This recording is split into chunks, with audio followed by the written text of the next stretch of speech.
carpet chains. When you think local pharmacy at Palmer's Drug, located at Southwest Higgins. Let's start with the news of the week. Earlier this week, you were named the Montana Gatorade Player of the Year in boys soccer.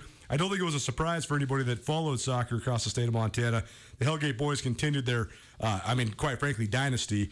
Fourth state title in 5 seasons, and you were a leader of that team and one of the best soccer players in the state, but still must have been a great honor for you when you heard the news. What was your reaction? Yeah, obviously it was a huge honor to find out I had won the award. Definitely I wasn't really expecting it. It kind of came late because the season was in the fall, so it was kind of came like all of a sudden. But I remember getting some texts from coaches for high school and for club, like congratulating me. I was like, oh, wow, like this just happened. So like just super excited to hear that. Yeah, just like all the hard work that got put in, like this was kind of like my goal from the beginning, like to be able to accomplish something like that. And it was interesting the timing of the release of these awards, though, because all the fall sports were released this week, too. I was thinking that same thing. I was thinking, did I miss something? Did I miss the spring soccer season? Because there was a spring soccer season for the college level, but it was a little bit weird. But here nor there, tell us about just competing in the fall, because I know that the pandemic was obviously a tough thing for everybody to deal with. There was a lot of anxiety about if sports were going to happen. We got it done in Montana when it came to fall sports, but I know it took a lot for you guys to be able to get all your matches in and make sure you're not sick, and you don't want to be spreading it, but you also don't want to have key players out. So just tell us about sort of the elements that all went into your guys' undefeated run to the state championship at Missoula Hellgate. Yeah, we kind of went into every game thinking like this could be our last game. Like we had to live that mentality, and we had to just give it all. Like every single game, like we just put our hearts out on the field, and every practice we worked our butts off. And there were a lot of scares. Like personally, like a couple days before the state final, actually, I was put in quarantine. Oh man! And you're probably freaking out as a senior, right? Yeah.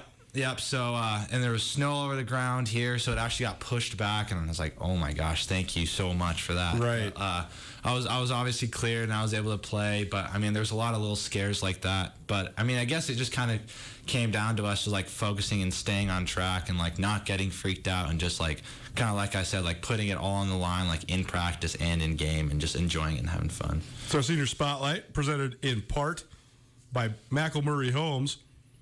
Beckett Arthur joining us in studio. He's a recent graduate of Missoula Hellgate and the Gatorade Player of the Year in boys soccer. Hellgate 17-0-1 this year, undefeated, third championship in the last 4 years. I think maybe sixth in the last 9. It's been a great run by Hellgate, and Coach Anderson's done a phenomenal job over there. Jay Anderson, who's been the longtime coach at Missoula Hellgate. But why? Why is Hellgate so good? What have you guys? How have you found this formula? Because you guys were basically unbeatable for your whole high school career.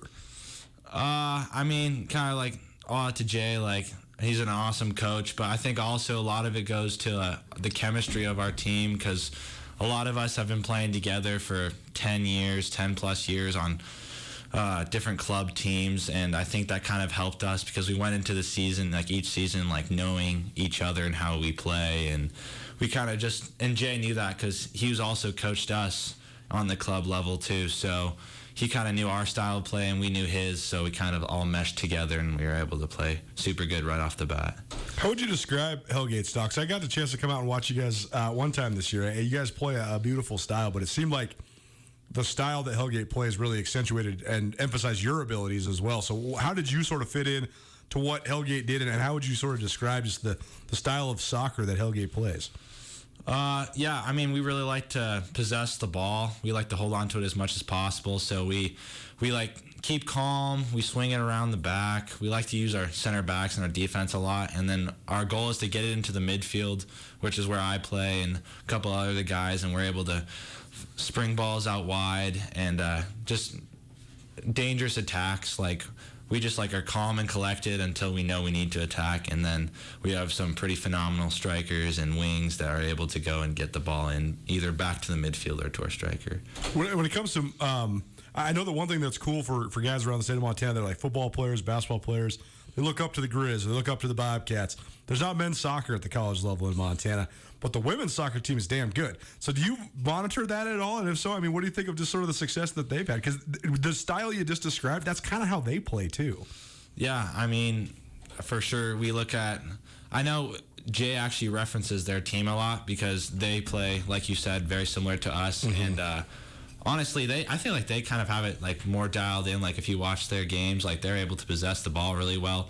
And I think that's kind of just like the end goal. And like if you look at like the college level or like the pro level, like that's what they're really good at, like holding it in the middle and like possessing it in the back. And so I think like having them, like we've come and watched some of their games, like to get like ideas of what we're supposed to do. And I think that's just like kind of the idea of what our entire team's based off of. It has been cool to watch the rise of that program too under Chris Chidovitsky. I know Mark Pecoris set the table there, but they've been really dang good since Chidovitsky took over.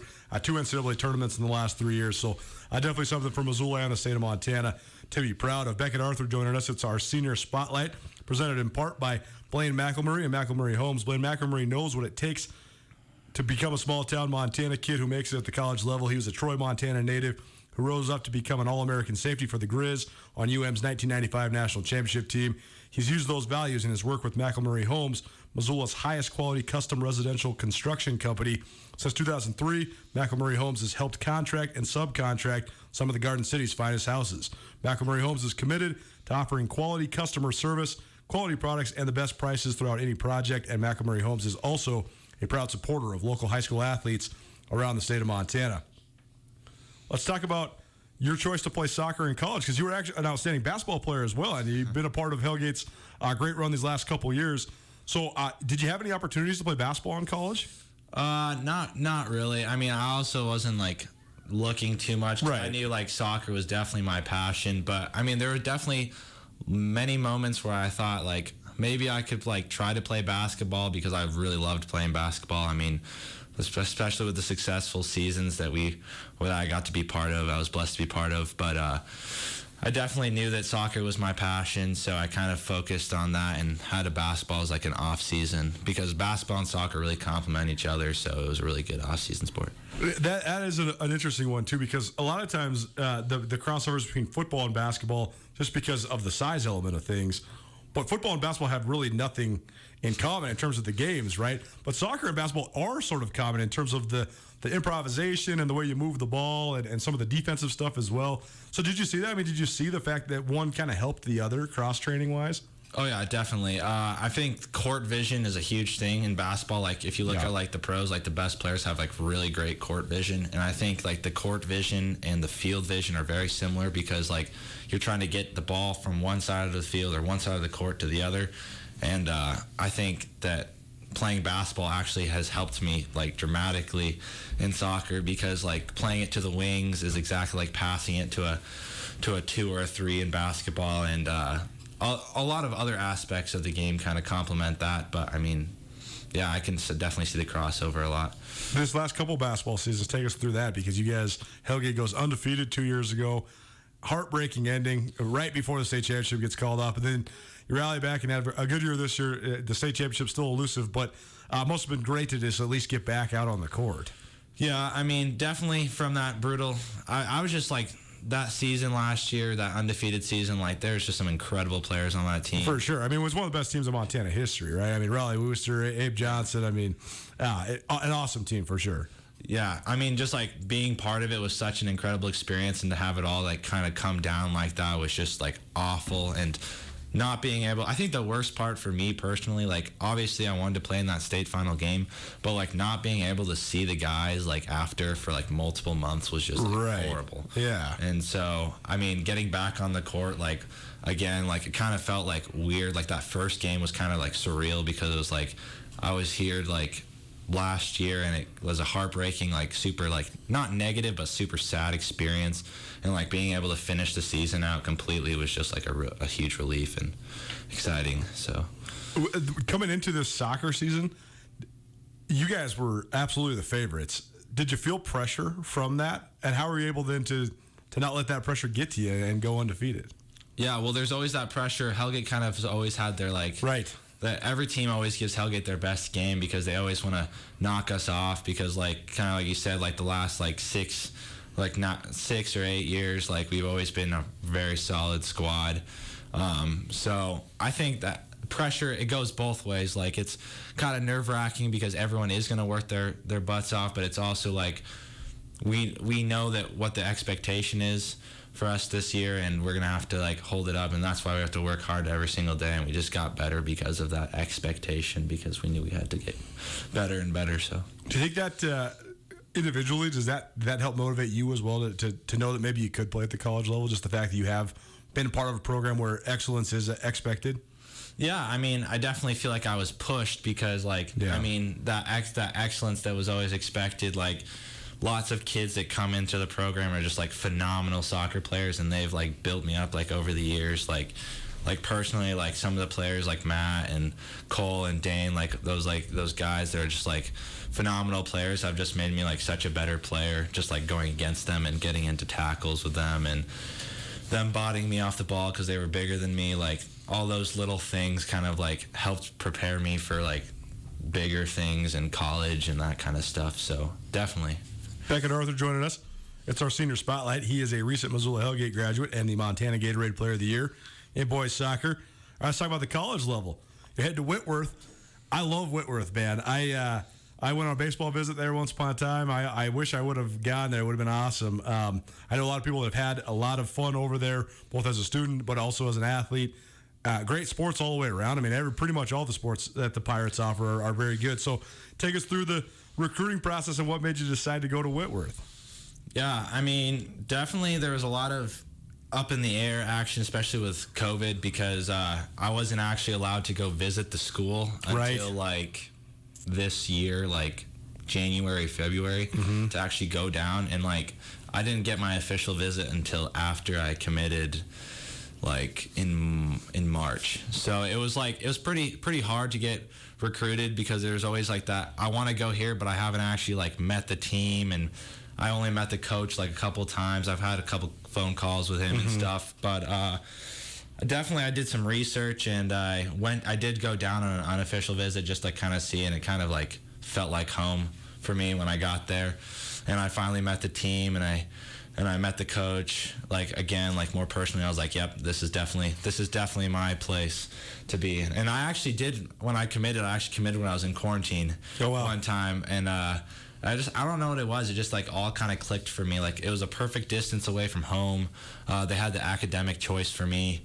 And what do you think for school? I want to become an athletic trainer. Oh, sweet. Yeah, that's a great major, yes. Yeah, so I'm super excited for that. So I mean, that's one of Whitworth's best degrees, honestly. I actually know several guys that played baseball there that went on to become athletic trainers, so that's right up your alley. That'll be awesome for you. What do you think about just the transition to college life, moving away from Missoula? Were you born here? Mm-hmm. So you're born and raised in Missoula, so now you're moving to Spokane for the first time. So what do you think of that element of things?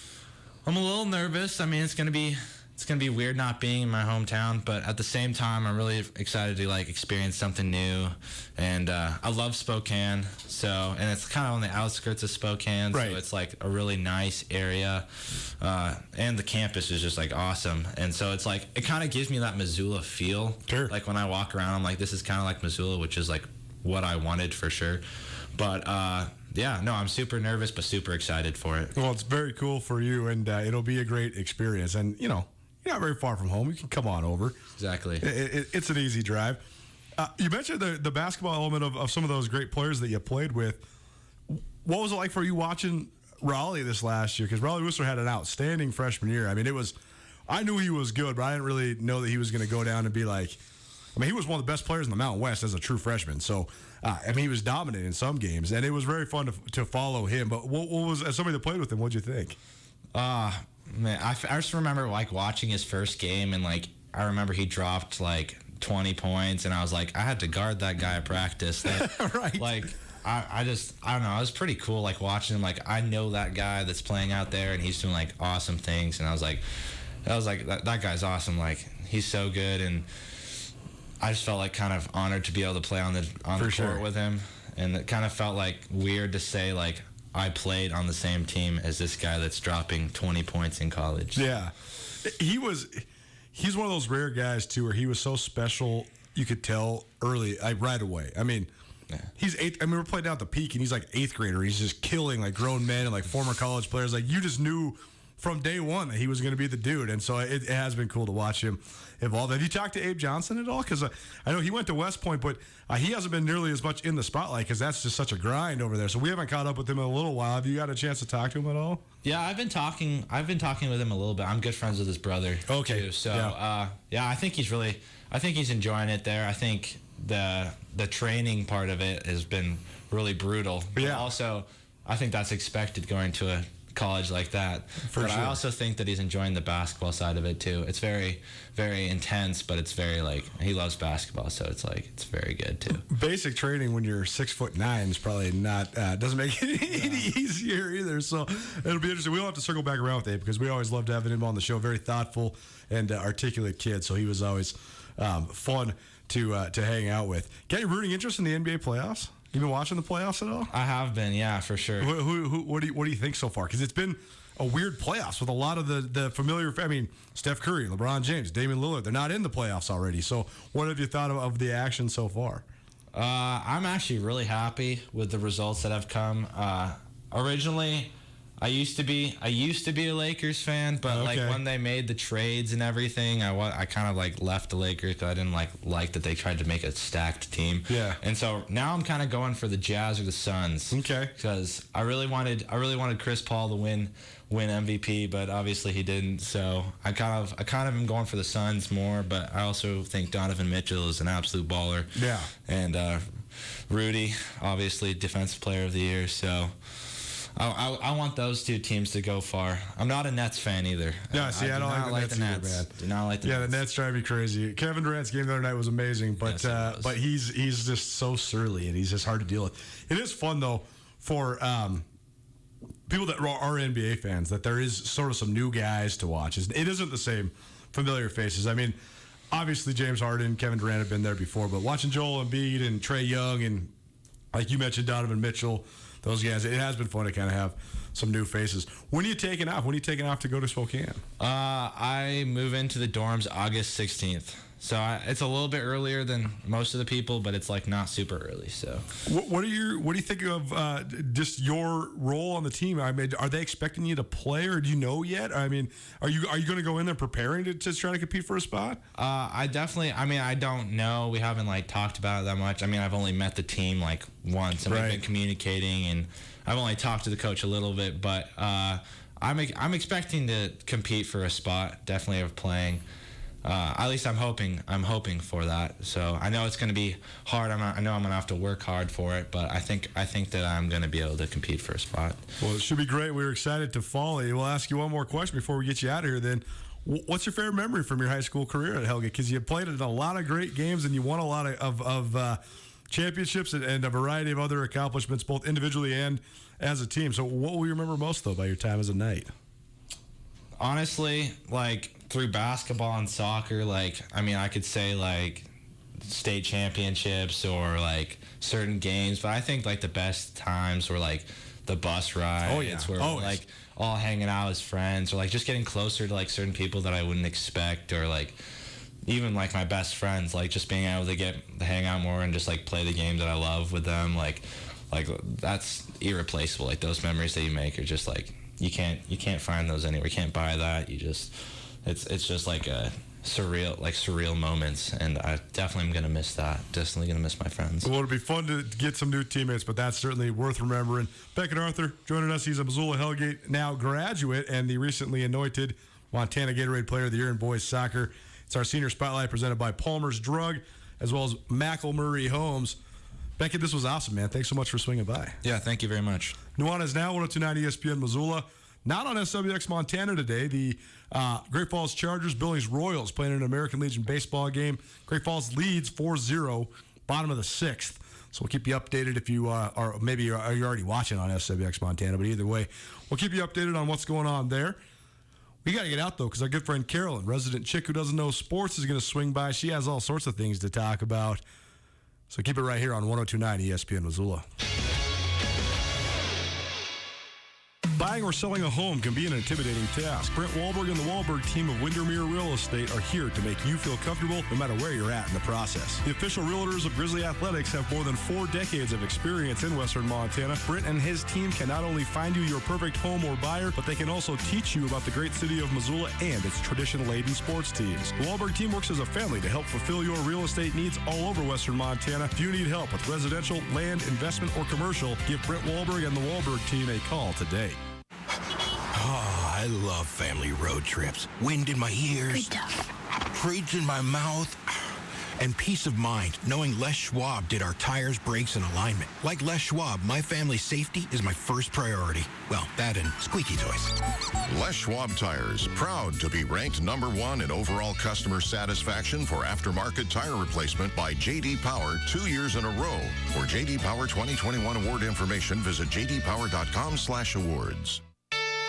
Blaine McElmurray knows what you can achieve through hard work as an athlete from a small town in Montana. The Troy native rose up to become an All-American safety for the Grizzlies on UM's 95 National Championship team before spending time playing in the NFL. McElmurray has also used those values in his work at McElmurray Homes. Since 2003, McElmurray Homes has helped contract and subcontract some of the Garden City's finest houses. McElmurray Homes is committed to offering quality custom service, quality products, and the best prices throughout any project. And McElmurray Homes is also a proud supporter of high school athletes around the state of Montana. This is Mike Nugent with Berkshire Hathaway Home Services. Berkshire Hathaway provides Western Montana with full-time real estate professionals for you whenever you need us. Our reputation as the state's most knowledgeable and available real estate group has helped build unmatched trust in the Garden City and statewide. If you have been thinking of making a real estate move in the short or long term, give me a call. No pressure, no expectations. Just professional opinions and service at whatever pace you are comfortable with. Give me, Mike Nugent, a call today, 531-1802. And remember, every question is good to ask. Father's Day, treat Dad like a king with the Montana Club's Hungry Dad specials. Kick things off with hand-battered fried chicken or feast on our bacon blue New York or boneless beef short rib. And Dad deserves to cap things off with the club's break espresso lemon blueberry cheesecake. We'll even treat Dad like royalty with a free beer on Father's Day. Full menu at montanaclub.com. Dinner special served Friday, Saturday, Sunday at the Montana Club on Berkshire North Reserve, Missoula. Florence Coffee Company believes in bringing you the best this summer with real fruit puree in our cool and refreshing drinks, like a Bellini soda made with real fruit puree and soda water, or a matcha bliss smoothie with the intensity of matcha green tea blended with a variety of fruit flavors like strawberry, mixed berry, peach, mango, or banana. Stop by any of our locations across Western Montana for a refreshing summer drink today. Florence Coffee Company. It's Nuanez now on 102.9 ESPN Missoula. Watch the show statewide on SWX Montana Television. Gonna make you burn, gonna make you stay.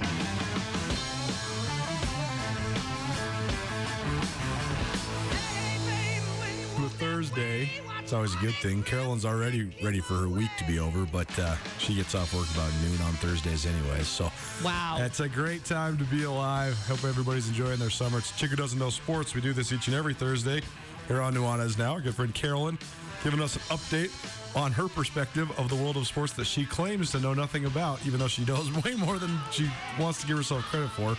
Carolyn, what's going on? Well, first of all, I'm offended by your comments. I am always working and always closing. It's true. ABC, always be closing. That's true. Carolyn is the superstar salesperson here at Missoula Broadcasting Company. I just prefer to not do it here. That's all. Hey, that's the best kind of salesperson. Anyway, big week in sports. Yes, I'm just kidding. I don't know.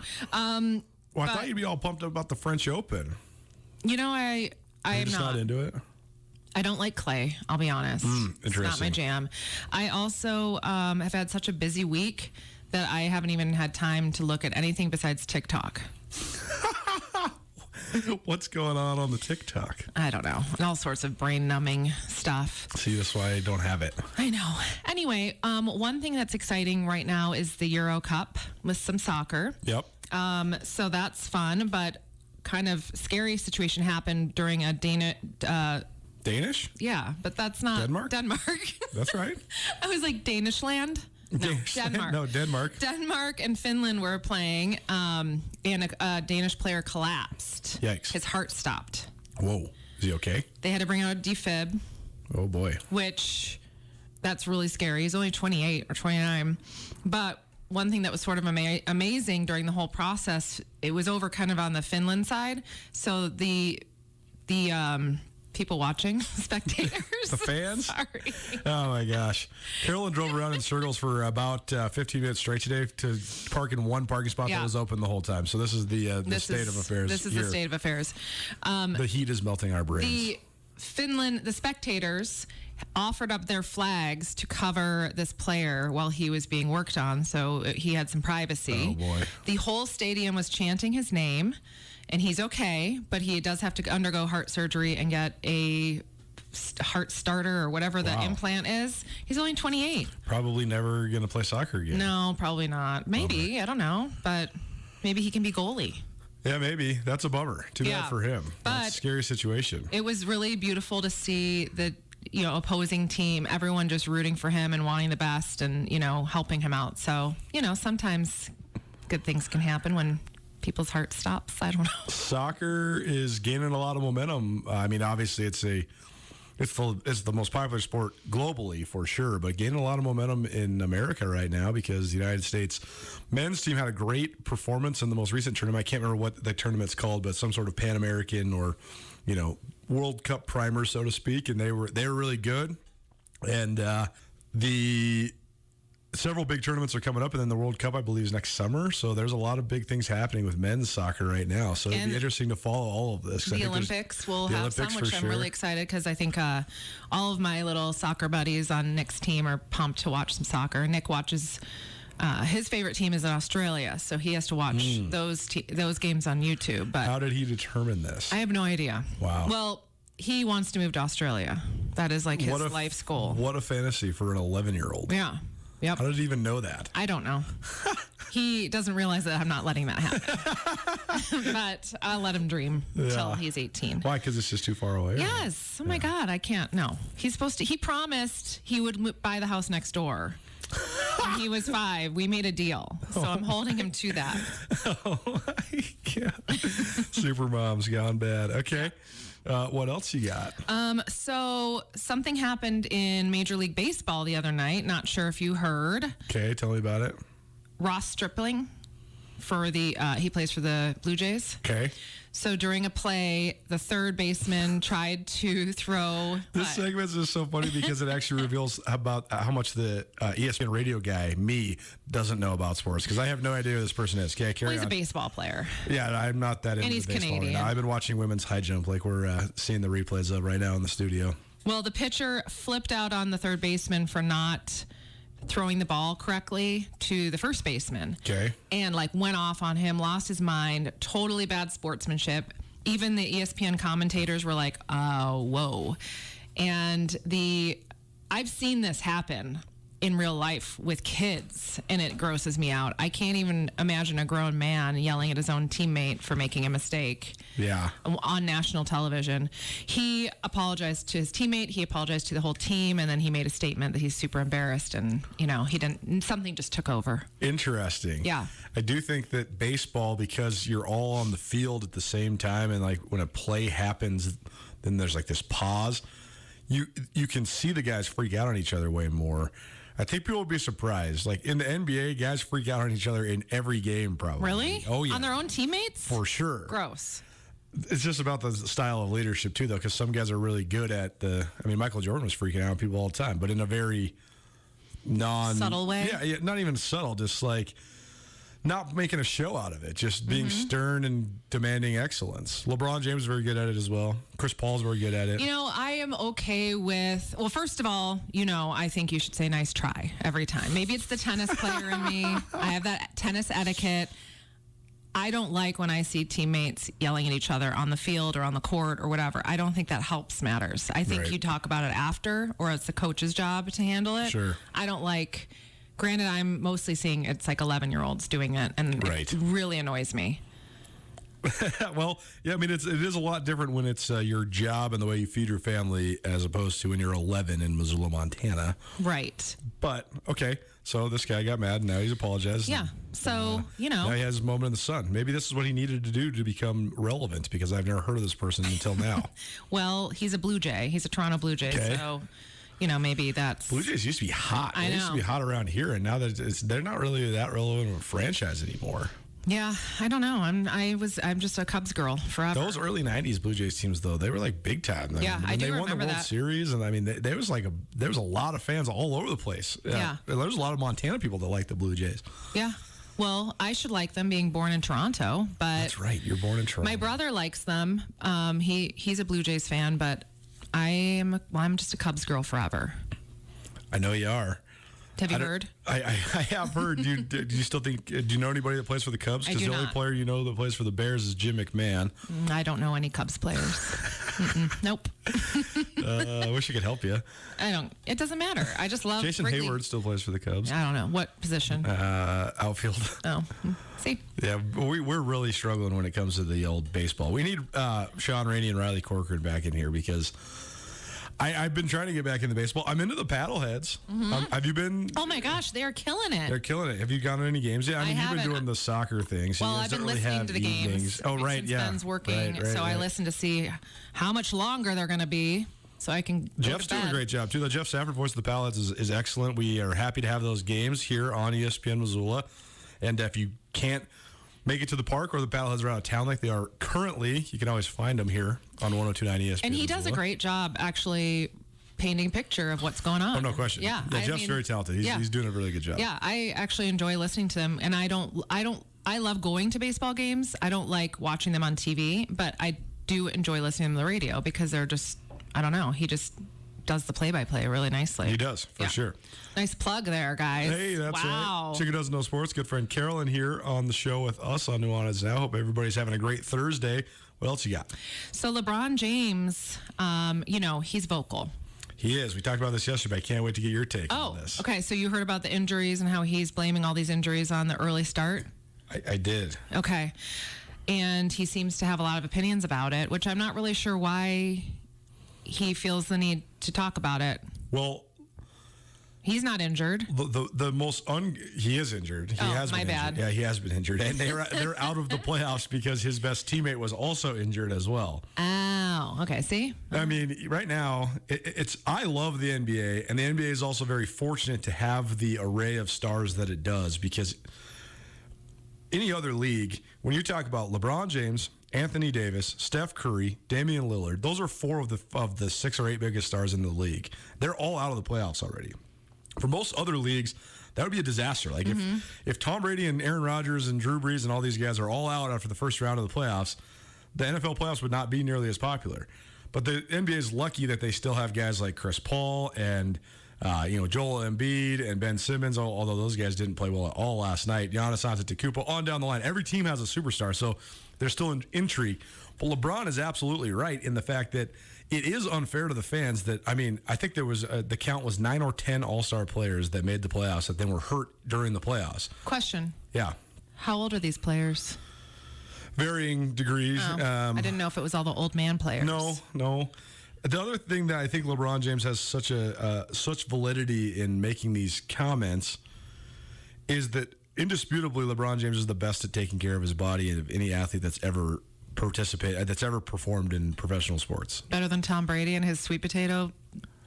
Tom Brady knows how to be things. like organically skinny. Look at LeBron James. I mean, he is 280 pounds of solid muscle. I mean, do you have any idea how hard it is to not get hurt when you can jump that high and you're that big? It's amazing. Yeah. I mean, every muscle on his body is perfectly in sync and symmetrical, and it's so easy to tear your knee if you have disproportionate muscle strength in your legs or whatever when you weigh that much, and he doesn't. He never gets hurt. He did get hurt this year. It was a fluke. It was just an ankle injury, but regardless, when LeBron James says in his tweets like he did that he is the master of knowing what your body can do and can't do, he's right. He's not. That's not a bloviating statement. He is absolutely the master of that. Well, the NBA has clapped back, as the kids say. Oh, let's go. And they said injury rates were virtually the same this season as they were during the 2019-20, while starter level and all-star players missed games due to injury at similar rates as the last 3 seasons. Does that make sense? Did I read that? Yeah, I mean, it makes sense. It's just... So maybe not the top players were injured in those other seasons to make it seem more obvious. You have to... The NBA is such a long year when you talk about 82 games in the regular season and then another potential 25 games in the playoffs. The season lasts for more than half of the calendar year. To be able to be performing your best at the end of that season, you need to have it takes a formula to get there. And I don't know. I think that regardless of if it's the injury rates are similar or not, it is the truth that the season from last year with the bubble into this year, it was too close to each other. 61 days apart from the end of the finals to the beginning of the season. That's half of what they usually get. It's not a coincidence that all the teams that played in the bubble are all out. I mean, that's the direct correlation. It's not even, they can say, okay, similar number of all-stars, similar number of starters are hurt or whatever. All the teams that made it far in the bubble are out, period. Why did they start earlier? They didn't start earlier. They went later. Ah, got it. Okay. And so they actually started later as well. They just needed to get it in because they wanted the playoffs to be at the same time because that's what their TV contract is. Right. So right now the playoffs are when they normally would be. Yeah. Okay. The playoffs just went so much longer last year. Okay. LeBron's right. He's always right. I mean, I love LeBron. You know that. LeBron for president. Wow. I don't know if your listeners can handle that. I mean, isn't that the truth? God. I mean, yeah, we're not going to go down that road. Okay. Chicken Doesn't Know Sports. Carolyn joining us. It's Nuanez now, 102.9 ESPN Missoula, SWX Montana Television. What else you got? What is going on with the Edmonton Oilers? I have no clue. You tell me. Because I was at TJ Maxx yesterday. And they have all had this Edmonton Oilers all this gear. Edmonton Oilers stuff. And I'm like, are they going down? Are people here in Missoula really big fans? Is it a regional thing? Where is Edmonton? It's up near Calgary. They have a great mall. It is? Yeah. Edmonton's near, because Calgary is the closest NHL city to us. Edmonton is like an hour or two from Calgary. That's the birthplace of my father, Edmonton. Wow. Is it cool? They have this awesome mall that has an ice skating rink inside Right. and a roller coaster. Isn't it like the largest mall in the world? It's there's the Mall of America, and then I think, it's huge. Interesting. And in the 80s, that was the scene. The mall. Oh my God, my dad would be like, when you come visit, we're going to go to the Edmonton Mall. And I would be so excited. God, we used to clown around at the mall so much. Drop us off at the mall. Oh yeah, the mall's the best. So much trolling. So you don't know what's going on with the Edmonton I have no Oilers. idea. Okay. I did see all that gear there, though. Yeah. Well, I don't know why just that team, though. Weird. I know. I'll do a follow-up on that because I know everyone's on the edge of their seat. Well, I can't wait. I can't wait to hear what sort of feedback the TJ Maxx employees give you. Yeah. I'm sure they'll know all about it. Okay. What else you got? I got nothing. Can't believe her name's Majestic Storm. It's classic. It's great.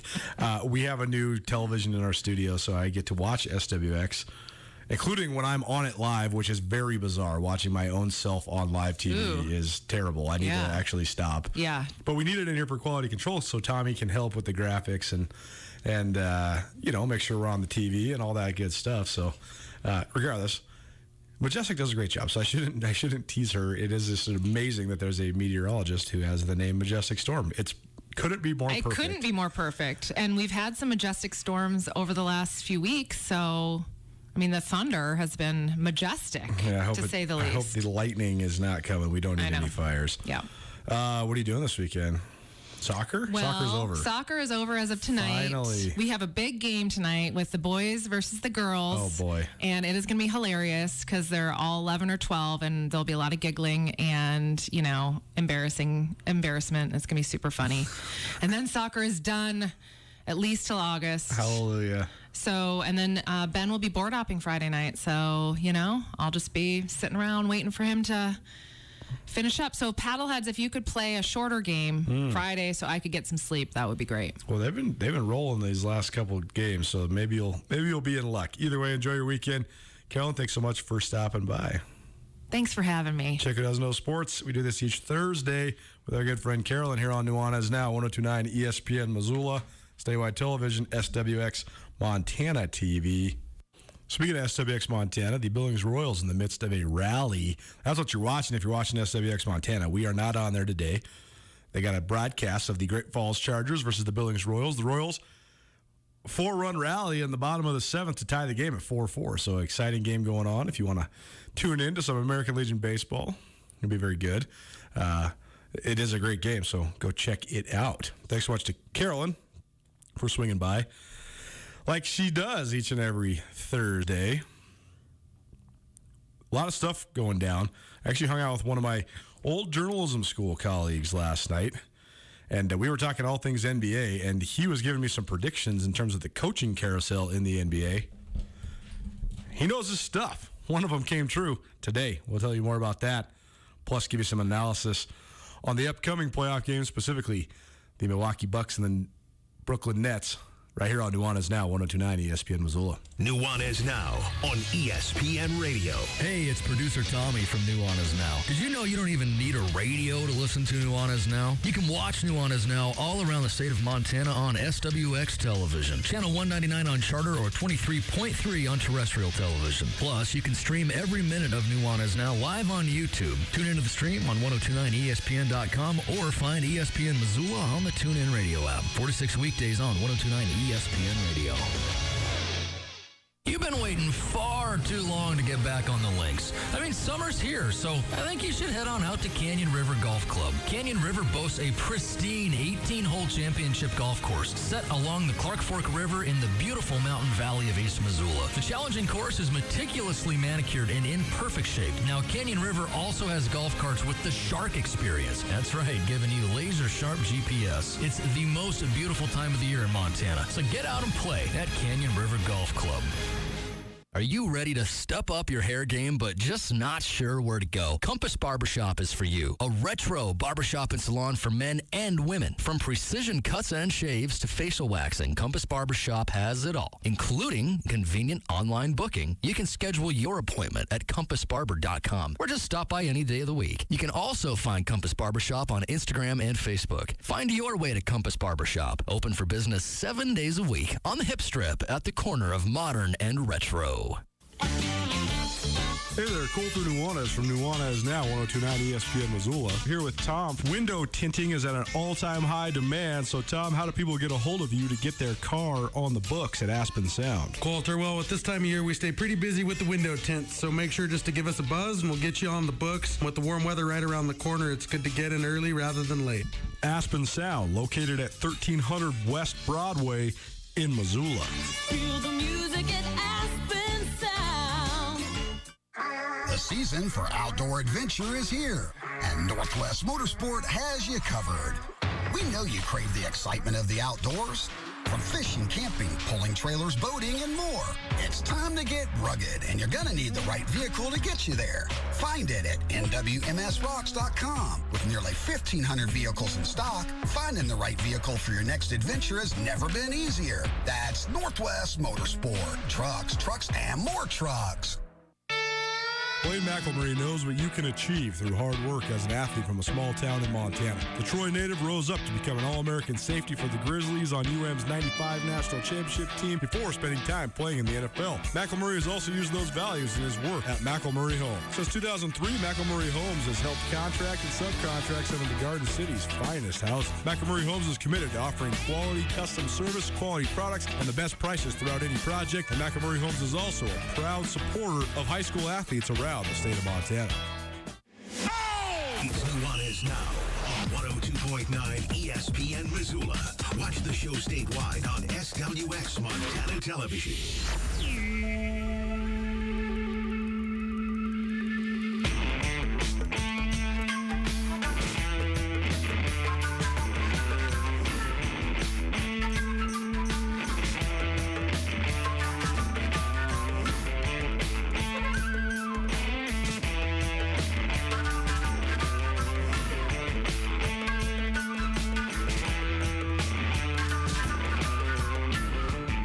Don't matter where you've been.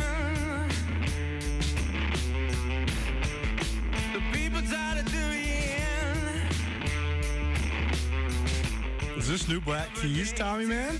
No, dude. This is old. This is good Black Keys from their record 2008 Attack and Release. I was a freshman in high school when this came out. And this is the modern Dark Side of the Moon, if you ask me. And what Black Keys is doing now, forget about it. This record from start to finish is worth every music award there is to have. Go check this out. Attack and Release, Black Keys. Gotta love it. Tommy on the controls. Coulter Nuanez on the mic. It's 102.9 ESPN Missoula. You're listening to Nuanez now. Thanks so much for tuning in. Hope you're having an awesome Thursday. We're broadcasting to you live from the Northwest Motorsport Studio. Happy to have Northwest Motorsport as the presenting sponsor of our ESPN Missoula studio. I was down there today. Their slogan, trucks, trucks, and more trucks. They ain't lying. They say they got the highest and largest inventory in all of the Northwest.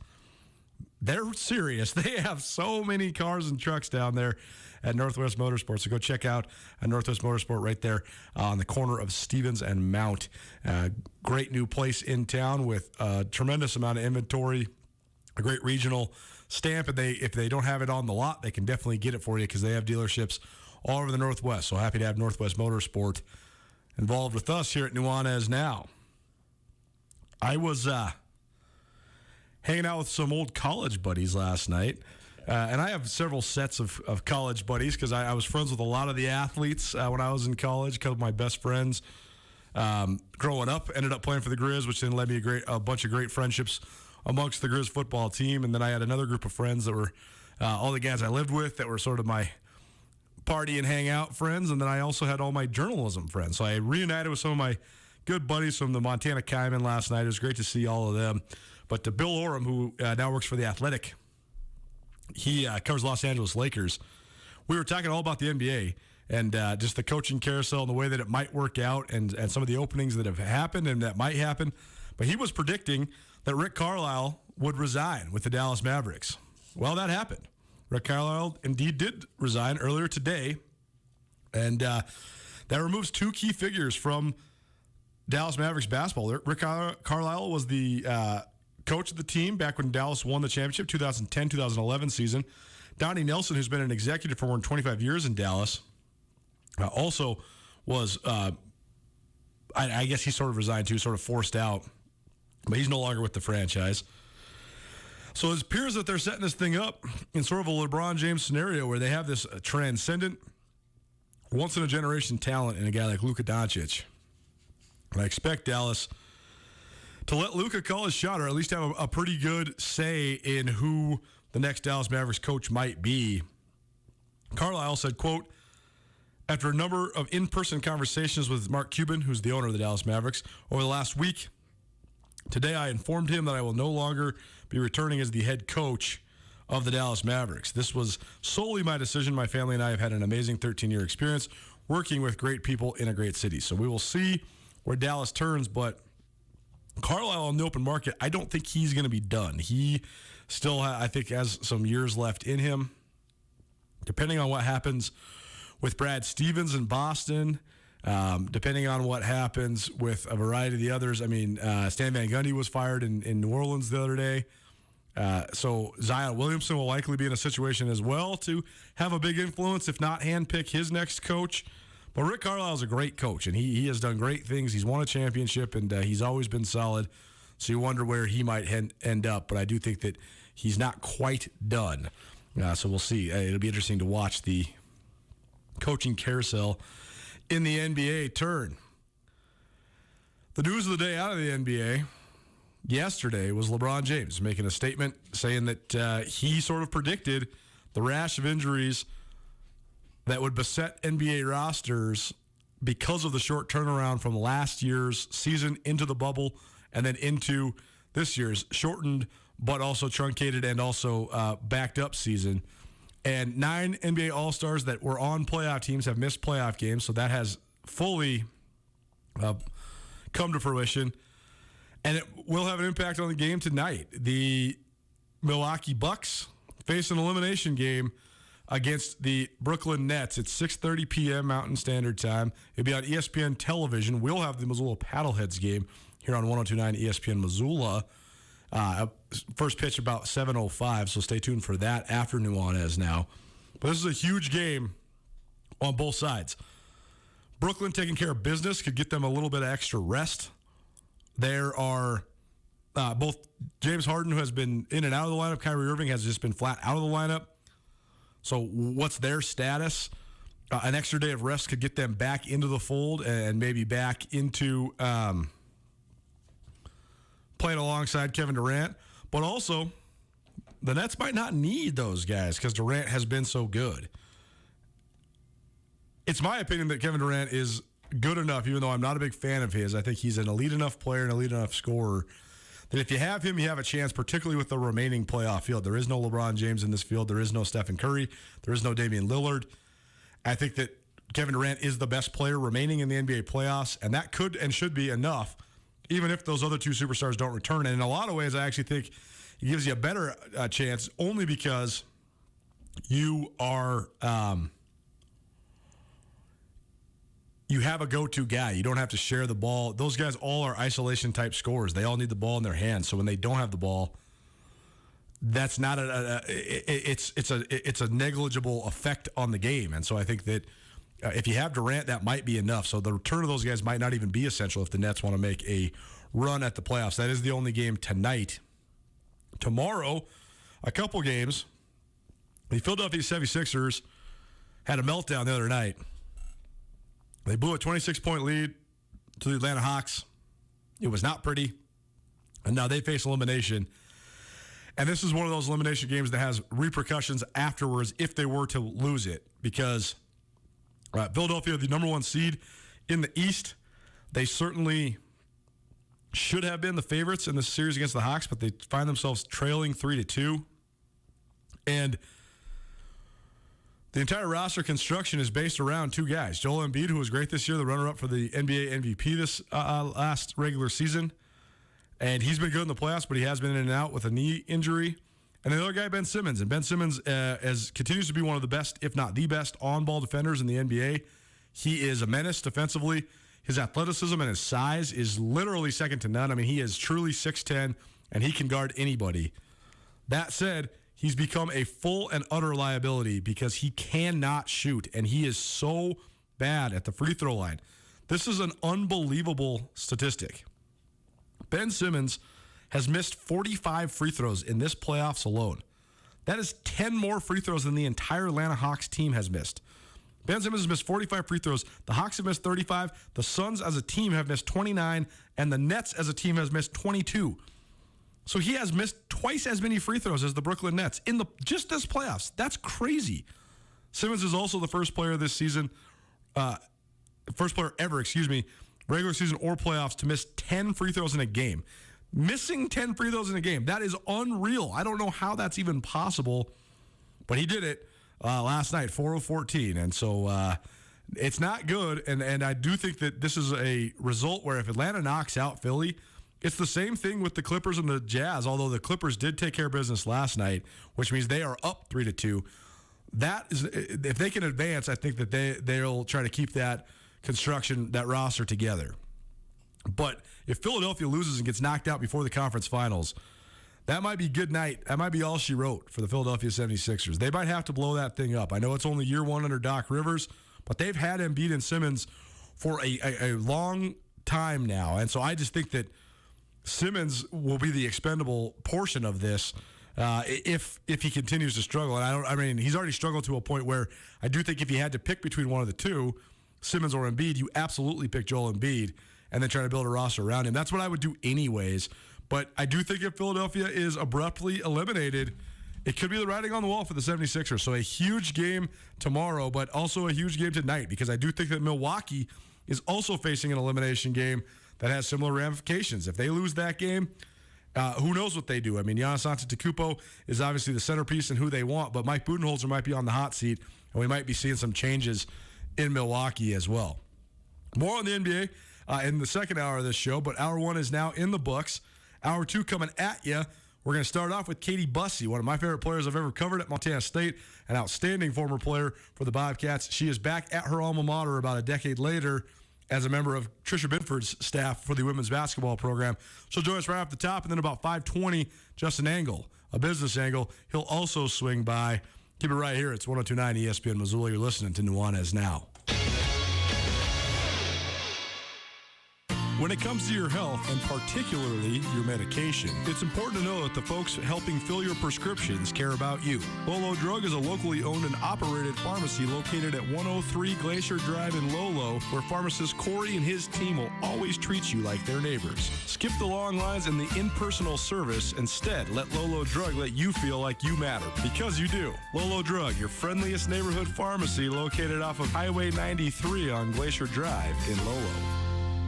Why build a work history at a job when you can build a future in your own business? Westpac Wealth Partners is looking for entrepreneurial-minded people who are ready to take their future into their own hands. Nick Tabor and his associates provide clients with financial tools and tested solutions for navigating this complex financial climate. Westpac Wealth also has a work culture that has been recognized as a best workplace in Fortune magazine. If you're ready to start building a business in a long-term career, apply at westpacwealth.com. Westpac Wealth Partners, LLC is not an affiliate or subsidiary of PAS or Guardian. Insurance products offered through Westpac Wealth Partners and Insurance Services, LLC, a DBA of Westpac Wealth Partners, LLC.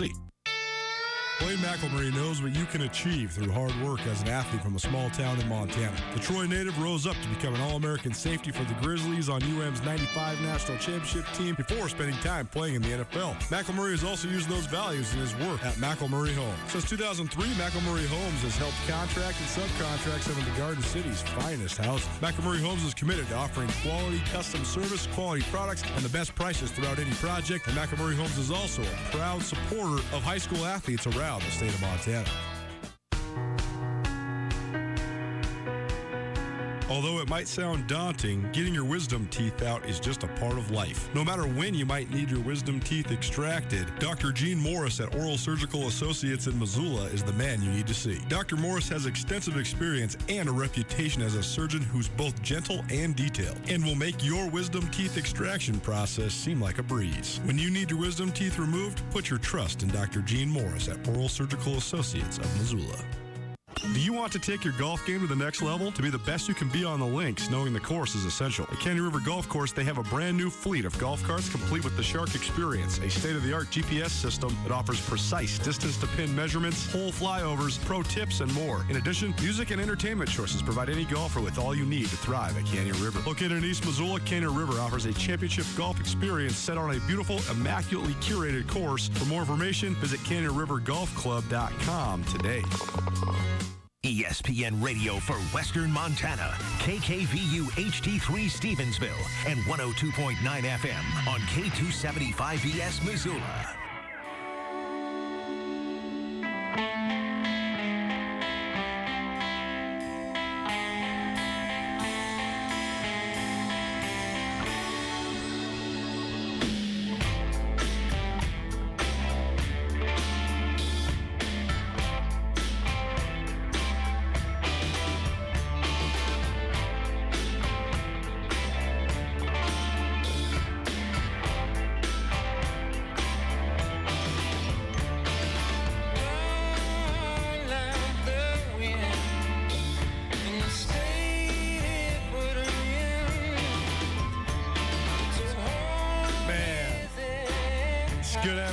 Tommy, gotta love the music. Thanks, Coulter. It's my favorite part about it. Welcome back into Nuanez Now, your one-stop shop for all things music reviews, but also talk a fair amount of sports around here as well. You listen to 102.9 ESPN Missoula. If you're trying to watch in on SWX Montana television, well, American Legion Baseball is on the tube right now, so if you want to check us out, you can go to the YouTube. YouTube is available just by going Nuanez on YouTube, and you can just subscribe and have it on your phone. It's a great way to stream the show, whether you're watching or listening. It works on your phone, your mobile devices, all that stuff. So please go check out the YouTube channel. Missed anything in the first hour of the show? Been a fun one. Beckett Arthur joined us as part of our senior spotlight. He's a Missoula Hellgate graduate and the recently anointed Montana Gatorade Player of the Year. In boys soccer, he's headed to Whitworth, part of our senior spotlight series, highlighting the best seniors from around the state of Montana. We also heard from our good friend Carolyn, chick who doesn't know sports, talking everything from LeBron James to youth soccer and international soccer as well, everything in between. And also give you a couple thoughts on a few pivotal elimination games in the NBA playoffs upcoming and what the ramifications might be for the future of those specific franchises. Here in just a few minutes, Katie Bussey, former Montana State All-American basketball player and now the newest member of Tricia Binford's staff for the MSU women's basketball team, will join us. But if you missed anything in that first hour of the show, you can always find it on the podcast, which is proudly presented by Blackfoot Communications, the Wingate by Wyndham Hotel, and Sportsbet Montana. Also, just an angle, a business angle, coming up here in about 20 minutes. Tommy, do we have Katie? Nope, not yet. Okay, we can call her right now. In a little background on Katie Bussey. I mentioned she was an All-American. She's a great player from 2008 to 2012 for Montana State. She was an WBCA All-American her senior year. Hails from Alamosa, Colorado. And she spent the last almost decade playing in the Netherlands, Sweden, and Germany. So I haven't interviewed Katie in a couple of years. I did get to interview her a couple times during her pro career, but have not since she's retired and has gotten into the coaching game. So we'll be excited to catch up with Katie. But it'll be interesting to see how she meshes with Tricia Binford because they always had great chemistry when Katie was a player. During her career, 1,710 points, which is second all-time at Montana State. She also holds the record for points in a game with 41. That's a Montana State and tied for the Big Sky Conference all-time record. 41 points against Idaho State in 2012. I remember that game very well. She's the all-time leader in Bobcat history as well in three-point makes, 254 of them. And that was the best total in Big Sky Conference history when she graduated from Montana State. Coulter, did you tell this guest we would call him? I did, yes. Because, man, it's like high school all over again. I'm getting rejected. Oh, bummer. Here in the back. I can't get anyone to answer my calls. But I did leave Katie a message. We'll continue efforting her from the control booth This here. might actually, I'm going to make sure I have this right here in the outline. I'm sure it is, but I'm going to give it to you here on the messenger. But regardless, this might actually be an issue where I believe we are calling her on her mother's phone because she does not have an American cell phone yet because she has been living abroad. So maybe Katie will call us back or maybe just try her one more time. But I did send you the official number on. Yeah, we're on it. Thanks. Okay, great. Thank you very much, Tommy. Going to have a fun day tomorrow. The annual Grizz football golf tournament taking place at Canyon River. So we're going to swing by there, make an appearance, see some of the coaches and maybe some players and maybe some of you loyal listeners as well. So that'd be exciting. I can't wait to see what Bobby Houck thinks about his team's recent ranking in the Athlon poll, as it were. The Grizzlies ranked number 11, and I thought that was a little bit low for both Montana and Montana State. Montana State was ranked number 8 as well. I think these are two top 8 and maybe even top 5 teams in the national landscape, in the FCS. I think Montana State's going to be pretty darn good as well. I've been hearing some good things about the Bobcat defense and their acclamation to Freddie Banks' scheme over there, the new defensive coordinator for the Bobcats. So I do think both Montana schools have a chance to be pretty darn good, but I can't wait to talk to Coach Houck and run by him what he thinks of this ranking, because I think that maybe he probably is going to just be dismissive of it, but I do think that internally, probably motivation that the Grizz are ranked outside the top 10, because I do think they have a pretty darn good team. I think they have a pretty darn good team. So it'll be fun to see Coach Houck and the staff tomorrow out there at Canyon River. Canyon River, a great supporter of us here at Nuanez Now. That's what you're listening to. 102.9 ESPN Missoula, statewide television, SWX Montana TV. One piece of news that has been circulating around the state that people have been asking me about for updates. I'll give you another update. We gave you the kind of the play-by-play over the last week here, but Catherine Burkhoff, Missoula Hellgate alum, who was a 16-time state champion for the Knights. I believe she broke state records in every single one of those 16 races at one point or another. I believe she holds 16 state records, which is unbelievable. She's a sophomore swimmer now at North Carolina State, but she has been competing in the U.S. swim trials in Omaha, Nebraska. She needed to finish first or second in the final to earn a spot on the United States Olympic team before headed to Tokyo. Unfortunately, in the women's 100-meter backstroke on Tuesday night, she finished 4th.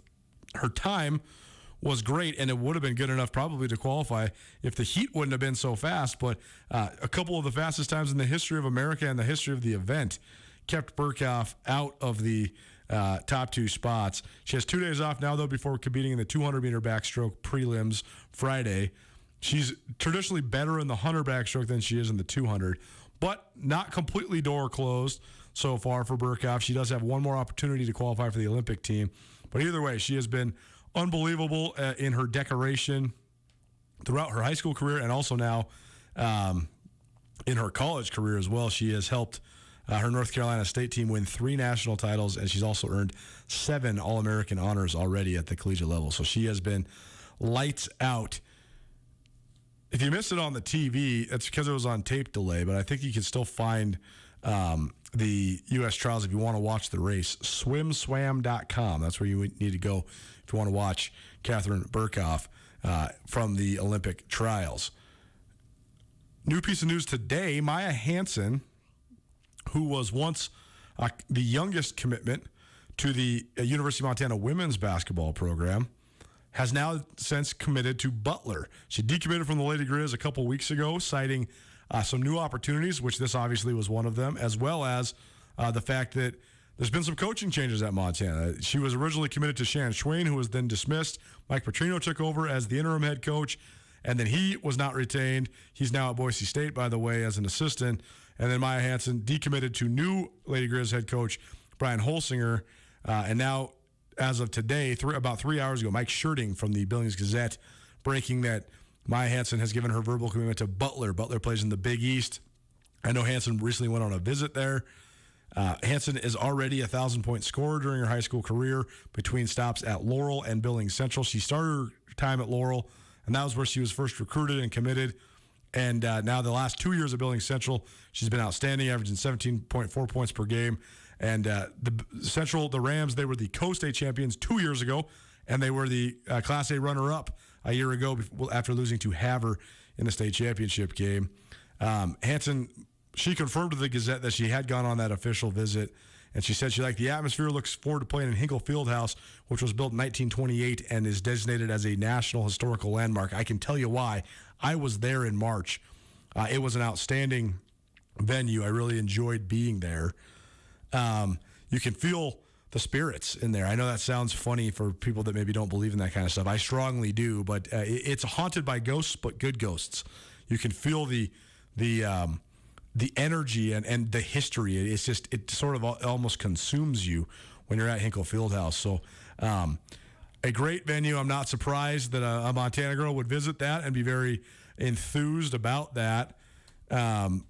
So congratulations to Maya Hansen. It is not a signing, so she's just verbally committed. So it could change, but it sounds like she's rescinded from Montana, and at least for now is headed to Butler in Indianapolis, Indiana, to play hoops. But she still has a year of entertaining us here in Montana, at least a year. At Billings Central, her senior year upcoming. So Maya Hansen on the move from Montana, from the Lady Grizz to Butler University. It's Nuanez now, 102.9 ESPN Missoula.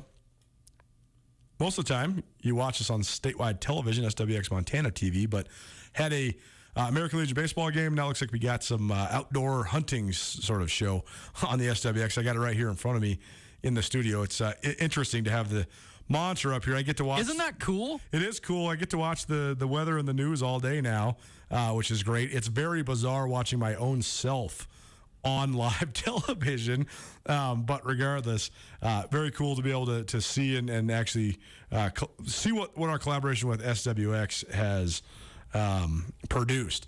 Another piece of recruiting news when it comes to women's basketball, they giveth and they taketh away, but in this case, they take it away with Maya Hansen decommitting, but they giveth with Drea Wacker of Class C Millstone announcing her commitment to play for the Lady Grizz.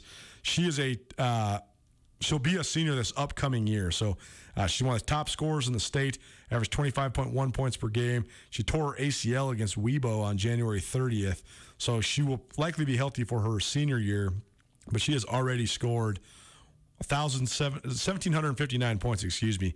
She's been a Class C All-State selection 2 times. So Drea Wacker, she committed to the University of Montana women's basketball team yesterday. Another piece of recruiting news from the great state of Montana. Brendan Howard, a former two-time Gatorade Player of the Year in boys basketball out of Great Falls, Montana. He had been playing at Montana State Billings. He is going to go to North Dakota for his final year of eligibility. So a long, winding track. A guy that almost went to Montana State, almost followed in the footsteps of his mother, Kathleen McLaughlin, who was the all-time leading scorer in the history of Bobcat basketball. But then he ended up going to Eastern Washington, but then a coaching change there. Ended up sending Brendan Howard to Montana State Billings to play for Mick Durham, ironically, the former head coach of the Montana State Bobcats. Bobby Howard, Brendan's older brother, also on Mick Durham's staff. And so Brendan Howard's been great at MSUB and the Great Falls, or excuse me, the Great West North, the GNAC, excuse me, the Great Northwest Athletic Conference. I always stumble over my words when I'm talking about the GNAC, but Howard has been great there. Now he will return to a former Big Sky Conference school who is now playing in the Summit League in North Dakota. So congratulations to him. I know he's a guy that has had a lot of interest, especially from people with Bobcat ties, because his brother, again, Kathleen McLaughlin, one of the great Bobcat women's players in the history of the school, and his brother Bobby, also an all-Big Sky player for the Bobcats some 10, 12 years ago as well. I'm interested to see how Montana State's basketball team evolves, because we talked about this a couple days ago, but I do think it's very impactful. They were able to retain all three of their seniors. All those guys are going to take extra eligibility. They were able to get a good donation, or a good piece of financial support, I should say, from Ben and Sue Schmidt, who are great Bobcat boosters, but Danny Sprinkle made sure to thank them by name. But that's an interesting way to do it, is to get the scholarships from the guys that are staying, fundraise basically to get that done. And Amin Adamu, Xavier Bishop, and Abdul Muhammad, all three of those guys will return as super seniors next year to Montana State. We'll see how other teams in the league manage that sort of situation, that sort of challenge, because it's great that the COVID year resulted in the NCAA giving these guys extra eligibility. It's cool that they're going to get to come back and play if they by chance did miss the season, and or if they just played in front of empty arenas the whole time. I mean, like Amin Adamu, he's played in front of the Brick before, Brick Breeden Fieldhouse, but Xavier Bishop has not. Abdul Muhammad has not. They've never played in front of sellout crowds. They never played in the Cat Grizz game, period, because the Cat Grizz games were canceled this last year because of COVID-19. So a lot of experiences left to be had for those guys. It's cool to get to come back, but you also have to figure out a way to pay for it. You have to figure out a way to fund the scholarships. And so Montana State was creative in doing that, and it would be interesting to see how other teams around the league handle similar sorts of situations. Nuanez now, 102.9 ESPN Missoula. Apologies, because we were expecting Katie Bussey, but she we were unable to reach her, but maybe we'll circle back around with Katie. Hopefully we'll be able to get a hold of her at some point, because she's definitely somebody I enjoy having on this show immensely, and can't wait to catch up with her again. But in the meantime, we'll stay tuned for that. But we have to get out because just an angle. It's a business angle. We usually do this every other Tuesday, the overlay between business and sports. But we had to move it to Thursday this week because Justin's been on the road. So Justin Angle, University of Montana business professor, will join us here on Nuanez Now right after this. The world of real estate is always evolving. That's more true now than ever. If you are a longtime Missoulian that is looking to upgrade or downsize, it might be the best time yet to sell. If you're in the position to buy something new, today might be the best time to buy. And no matter what questions you have when it comes to residential or commercial real estate, Mike Nugent and the professionals at Berkshire Hathaway in Missoula have your answers. To find out what Mike can do for you, give him a call today, 531-1802. And remember, every question is good to ask. The mortgage lenders at Farmer State Bank remind you that because of market conditions, your home could be worth more than ever. Take advantage of the added equity in your home to take on that home remodel or repair project at today's low interest rates. Want to explore your options? Visit farmersebank.com to learn more. Then start the application process online for a locally approved home equity loan. Farmer State Bank, an equal housing lender and member FDIC. You've been waiting far far too long to get back on the links. I mean, summer's here, so I think you should head on out to Canyon River Golf Club. Canyon River boasts a pristine 18-hole championship golf course set along the Clark Fork River in the beautiful mountain valley of East Missoula. The challenging course is meticulously manicured and in perfect shape. Now, Canyon River also has golf carts with the Shark Experience. That's right, giving you laser-sharp GPS. It's the most beautiful time of the year in Montana, so get out and play at Canyon River Golf Club. Well, back to, normal, I guess? Well, I don't know about that, but I do know that at Selway Armory, the team of firearms experts continue to take great pride in offering the best customer service, the best prices, and the best selection of guns in Montana. Yep, things really do stay the same at Selway Armory. If you're frustrated and can't find the gun or certain ammo you'd like, well, swing by Selway, or you can visit them online at selwayarmory.com. They've got the most extensive inventory you'll find anywhere in Montana or the surrounding region. 2825 Stockyard Road, Unit E6 in Missoula. Prime Rib Night is back at Paradise Falls. Every Wednesday, stop into Paradise Falls anytime after 4 p.m. to get a succulent cut of delicious prime rib as part of a hearty meal. For $16.95, you can get a 12-ounce hand-cut prime rib with au jus, horseradish, baby baked potatoes, and a salad. But you better act quick because Paradise Falls will serve you this delight each Wednesday until it's gone. Paradise Falls, located at 3621 Brook Street in Missoula. Come enjoy prime rib in paradise every Wednesday at Paradise Falls. This is Nuanez Now on 102.9 ESPN Radio Missoula. But I will go down with this shit, and I won't put my hands up and surrender. There will be no white flag above my door. I'm in love and always will be. I know I left too much mess and destruction to come back again. And I cause nothing. Do you like Eminem? I understand if you can. You're a little bit young. I like. What year were you born? Like 1993? 92. Yeah, you're a little young for Eminem. I like how the fan base of Eminem is so strangely rabid for a guy who's done seemingly nothing for music. He's done nothing for music. Not really. He's one of the most prolific and outstanding rappers ever. I mean, I get that. No one raps better than Eminem. I get that. But I don't get Eminem. I don't think Eminem gets Eminem. You know? The fact that Eminem was able to meld shock rap, true storytelling songwriting style hip hop, while also being produced by one of the great rap legends of all time. And oh, by the way, he's telling stories from the trailer park in Detroit as a white guy who also had a huge edge. I mean, he's one of the most broadly appealing artists of all time. I mean, it's very rare that you're going to get people from so many different backgrounds and so many different races to all listen to the same guy. But they all weren't listening to him for the same reasons. That's the most fascinating part about it. Eminem was one of the first music artists to ever have half the world hate him, yet still listen to him all the time. That's fascinating. That is really fascinating. Yeah, the guy's good, you know. But, him and Hendrix, nah. Here we go. Looks like SWX Montana. By the way, listen to Nuanez Now, 102.9 ESPN Missoula.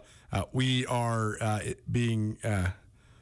No, we're not on SWX Montana today because we got some Legion baseball going on. So Great Falls Chargers and the Billings Royals set to play their second of a doubleheader here. So that will be live here on SWX here in just a moment. We will also be going to the Paddleheads game later on tonight here on ESPN Missoula. So keep it right here. Jeff Safford on the call. I listened to a fair amount of the Paddleheads game last night while driving around, running some errands, and Jeff's doing a great job. He does a great job painting a picture. It's very pleasant to listen to his broadcasting. He's got great pace, great voice. So if you're a radio junkie, you should tune in, or if you're a baseball fan, tune in. Or if he's like a winner, tune in, because the Paddleheads are smoking hot. They are absolutely killing it. And so be sure to tune into every single non-Tuesday here on ESPN Missoula, because we'll have every single Paddleheads game home and away, all 92 games of action right here on ESPN Missoula. Just a couple minutes. Justin Angle is going to join us. It's a business angle presented by Blackfoot Communications. Justin is a business professor at the University of Montana. We talk about the overlay between sports and business here on Nuanez Now. We do this every other week. We usually do it on Tuesdays, but we moved it to Thursday this week because Justin's on the road. I didn't even catch up with you, Justin. I knew you were on the road. We made the whole plan, but where are you at? What have you been up to? Oh, gosh, I've been all over the place, man. I was in Grand Teton National Park and trying to make a late season attempt on the Grand Teton, and got thwarted by some, you need enough ice to make a safe ascent of the route we were trying to climb, and there was just not enough ice left. It had all melted out, and what was left was a waterfall and some really hollow ice, and so we turned around, had a nice nap at about 12,000 feet, and a morning ski on some pretty soft and summery snow. So that's where I was. An epic outdoorsman. I gotta love it. Have you seen? I know you're a guy that likes film. So have you seen the movie Dirtbag about Frank Breckie? It debuted at the Big Sky Documentary Film Festival a couple years back. All about one of the great climbers in the history of mankind, really. Oh, yeah. The Becky stories are just infamous, and Dirtbag was fantastic. I recommend it to anybody who's interested in kind of climbing culture and subculture and just some of the crazy characters that pioneered that sport. I would recommend it to anybody that likes humans, because it is just fascinating. He is a fascinating human. I mean, this guy like basically lives off cans of tuna out of his car for like decades. It's phenomenal that the life he lived is just so funny, and all the stories are so great. He's like a mythical legend in the climbing world. So go check that out, Dirtbag, chronicling the great life of Frank Breckie. Justin Angle joining us. It's a business angle presented by Blackfoot Communications. We talk about the overlay between business and sport here at Nuanez Now every other week, and it's always fun catching up with Justin. So a couple topics to get to, Justin. First and foremost, the college football playoff. This is starting to gain a little bit of steam. There has been a lot of narrative around the college football playoff, both in its creation and then the way it's been able to sort of sustain, but also the field and how it's just a 4-team field and how it gives very few of the 125 FBS programs even a chance to have a seat at the table. It's become a pay-to-play sport, and very few schools even have an opportunity to do it. It's why we've seen a very similar playoff field for the duration of the college football playoff. But the committee is now proposing perhaps an expansion to 12 playoff teams. So broadly, just hash this out for us, because it seems like this is a giant revenue opportunity, particularly with adding more games on television and marketing it at a broader level. But also, I think for sports fans, I think more is always better, and we love tournament styles, especially at the collegiate level. So what are your thoughts on the potential expansion of the college football playoff? Yeah, I think there's a lot of kind of meta themes to be thinking about here. One of the themes we've talked about over the weeks of doing this segment is the power dynamics in college football and college sports in particular. Like, what role does the NCAA play? What power do they have? Are they going to maintain power? And in general, some of the playoff movement in college football and some of these other movements have been sort of threats to that power. And it's also consistent with the threats to the power of the NCAA with regard to paying athletes and so forth. So it's sort of in that world of disruption, if you will. Beyond that, I mean, I think folks would agree that the move to these playoffs in general has been a move toward a more legitimate championship decision, right? It leads to a more legitimate champion of college football. Not perfect, but closer, right? And it's a disruption of these general sort of bowl structure that leads to a ton of money to the schools that participate. But as you mentioned before, it's kind of this pay-to-play system. It's kind of arbitrary to some degree, and it's really hard to know, like, what the winner of one bowl, how that team ranks versus another. So I think getting the playoff in general is a good move toward creating more legitimate champion. And when I say legitimate, I mean a champion that reflects what it actually is, the best team in college football, or probably more accurately, what team is playing best at the end of the year. I think in college basketball, we see that often. It's not necessarily the team that's performed the best over the entire year. It's the team that kind of performs the best over the year and into the tournament. So depending on whatever you're trying to measure, I think expanding the playoff field to 12 teams is a good move in general. But this Sports Illustrated story that we discussed before this segment was kind of illustrating how complicated it is to kind of pull these things off.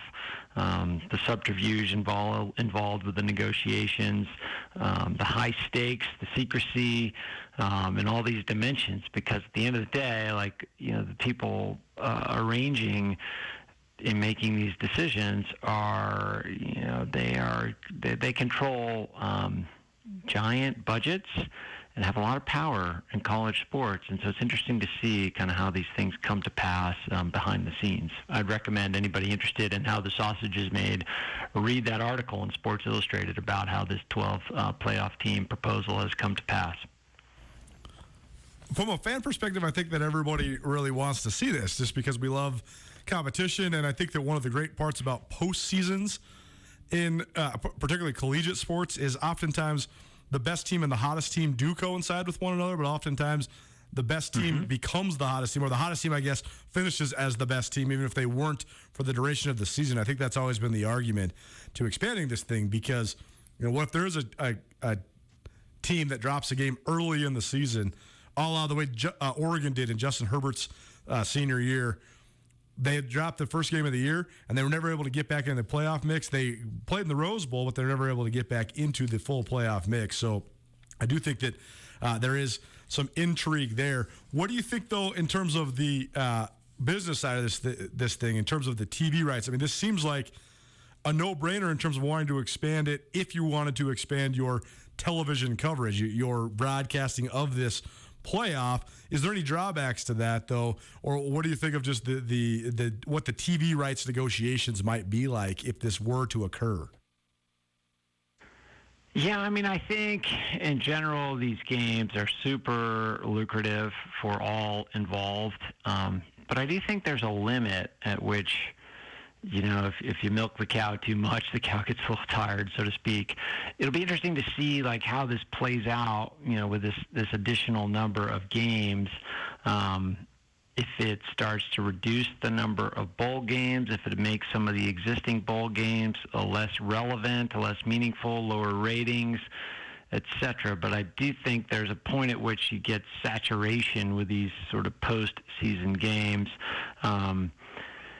It'd be interesting to see, too, in which direction they move the season. Do they move it further out into January and into February, or do they work the calendar back? Because I think that's sometimes a critique of college football is, the seasons kind of wrap up in late November, Thanksgiving time, and then, particularly in some of the bigger profile bowls, they're later in the season, and teams have longer layoffs, and there's more uncertainty about what you sort of see on the field, and fans kind of move on to the NFL or whatever. So if they move the calendar up toward the fall season, I think providing some continuity with the season there would be good for ratings and holding audiences. Sponsors have to love it in the sense that, advertisers have to love it in the sense that, live sporting events are one of the few remaining pieces of inventory in television where, people will tune in to a live event at a specific time. And that makes for great advertising in the sense that you have an audience that is going to be there, and something about that audience. So for advertisers, this is great. I mean, they're excited because it just expands the supply of a scarce asset, right? Advertising for live events is a scarce asset, and more live football games provides that opportunity for a bunch of advertisers. Justin Angle joining us. It's a business angle, a conversation about the overlay between business and sports, presented by Blackfoot Communications here on Nuanez. Now we do this a couple times per month. Justin's kind enough to join us. One last question. This is just a broad question, not really even about the college football playoff. But as somebody that is an expert when it comes to marketing and marketing tactics, what is the validity of television commercials right now? Because I always wonder, I think that there's advertising has evolved where now we have this, like, podcast advertising is so effective because a lot of times it's coming from the voice you're already listening to. You and I both do this in our podcast, whether it's a New Angle podcast or the Big Sky Breakdown, where there's no real break in the dialogue. We're just talking about certain different things and then backing in the conversation. And so it gives people way less of a excuse, so to speak, to change the channel or to fast forward or whatever it might be. But I always wonder when it comes to television commercials, sometimes, there's like the big events where you just never changing the channel because you don't want to miss a single second of what's going on in the live sporting event. But also there's a lot of people that are DVRing this stuff, whatever it might be. But where do you stand just in terms of where television commercial advertising is compared to when it once was probably the dominant form of advertising in all of the country? Yeah, I consider television advertising to be kind of an imprecise tool in the sense that if you just want to create general brand awareness and get your brand in front of a lot of people at a single time, it's a pretty good tactic. But you have to understand that you have a pretty low involvement audience, meaning the audience is they know it's a commercial break, a timeout, or whatever, and they're probably paying some sort of fraction of their attention to the television just to make sure they don't miss the next play. So it's imprecise in that sense. It's also imprecise in the sense that you might know something about the demographic and psychographic and behavioral graphic attributes of the audience that's watching a particular game at a particular time, but it's pretty crude. With some of the digital marketing techniques we have, on Facebook and Google or some of the other online providers, you have much better precision as to who you're reaching, and you can target specific messages to specific people at specific times. That said, it continues to be a captive audience. As I said before, like, live sporting events present one of the few remaining opportunities to know that a particular audience is going to be tuning in at a particular moment. And so though you might lose their attention given it's a timeout, you still know that people kind of build their day around watching a game at a particular time, and that gives you an opportunity to access the audience.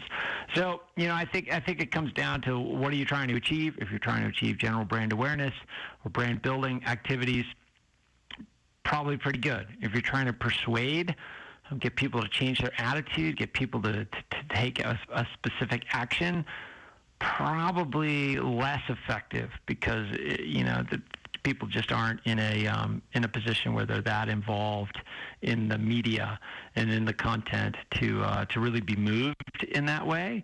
But from a general from a general brand building perspective, I think it's pretty effective in this particular context. I have one more question on this, but we will save it until the end of the segment because we do have a couple other things to get to. Sure. Justin Angle joining us here on A Business Angle. It is every other week conversation here on Nuanez Now, 102.9 ESPN Missoula. Jimmy Kimmel LA Bowl. So this is a new bowl game that will take place on December 18th at SoFi Field. That's in Los Angeles, Inglewood, California. But Jimmy Kimmel, who I'm sure everybody listening knows who that is, he's a late night talk show host. He is sponsoring a bowl. This is new territory. I don't even know what to think of this. I didn't even know this was happening until Justin put it in our show prep. So, tell us about this. This is. I have never heard of anything like this. This has to be the first time this has that this has happened, right? It's the first instance I've heard of an individual kind of sponsoring a bowl game. And I think the quote from Jimmy Kimmel was interesting. He said, "This is the first time that this has ever happened, although I've not researched it," which is kind of classic Kimmel. Right. I think it's particularly interesting on a bunch of dimensions. One, it's a new form, it's a new marketing tactic that I hadn't seen before, so it caught my attention. Two, you juxtapose like a new bowl game earlier in the bowl schedule, juxtaposed against this expanded college football playoff. Like, how is this going to shake out? Are we going to see more bowl games or fewer bowl games as this playoff kind of as this expansion of playoff potentially happens or doesn't happen. So, this is a 3-year contract for a new bowl.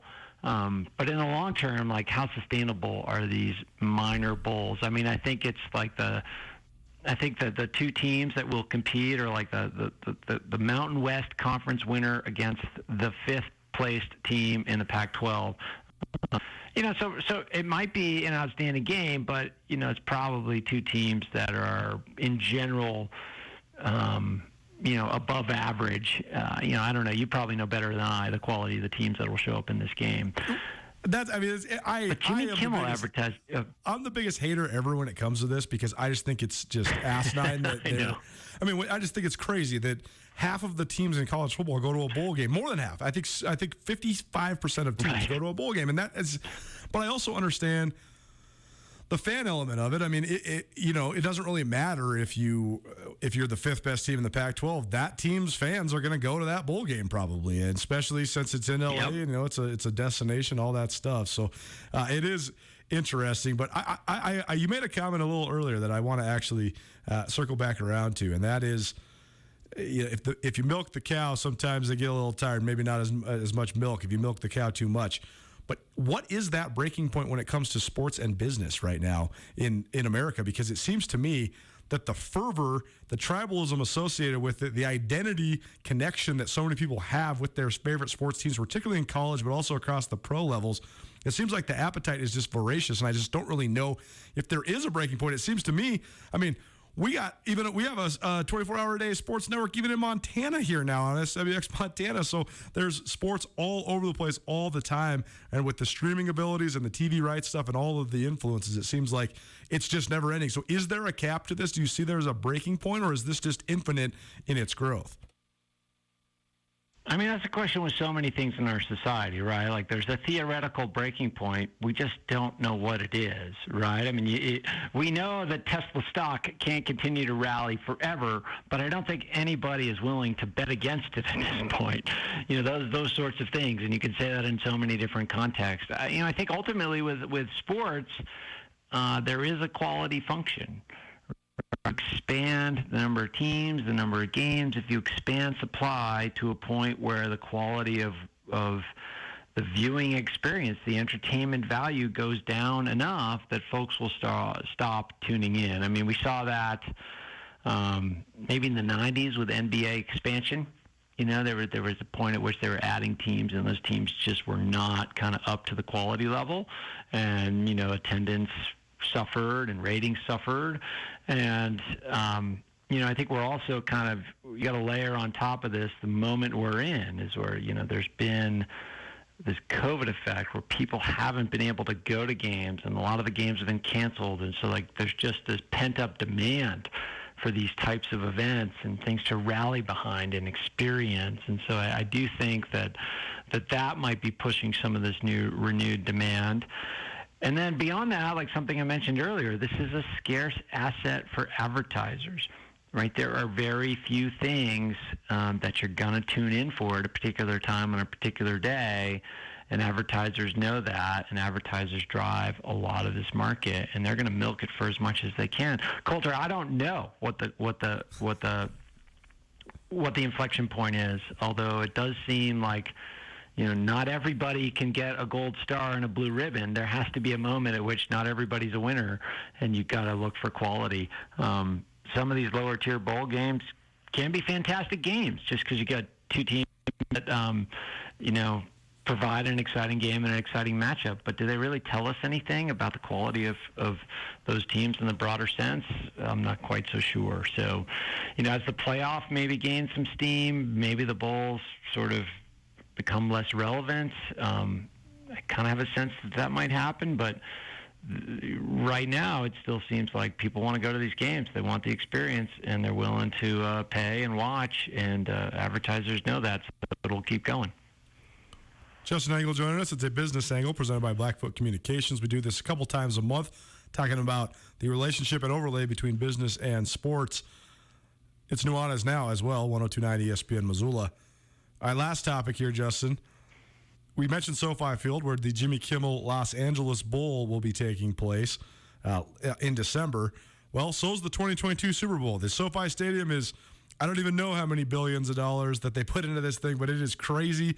The LA teams were on Hard Knocks last year, so they got kind of an up-close view of SoFi Stadium, prepping for the NFL season during that 5-part documentary series that they do with training camps across the NFL each and every offseason. So I've seen a lot of the different inner workings of SoFi. It's an amazing facility, state-of-the-art to be sure, and it definitely looks like it was all the money they spent on it was spent on it. It certainly is.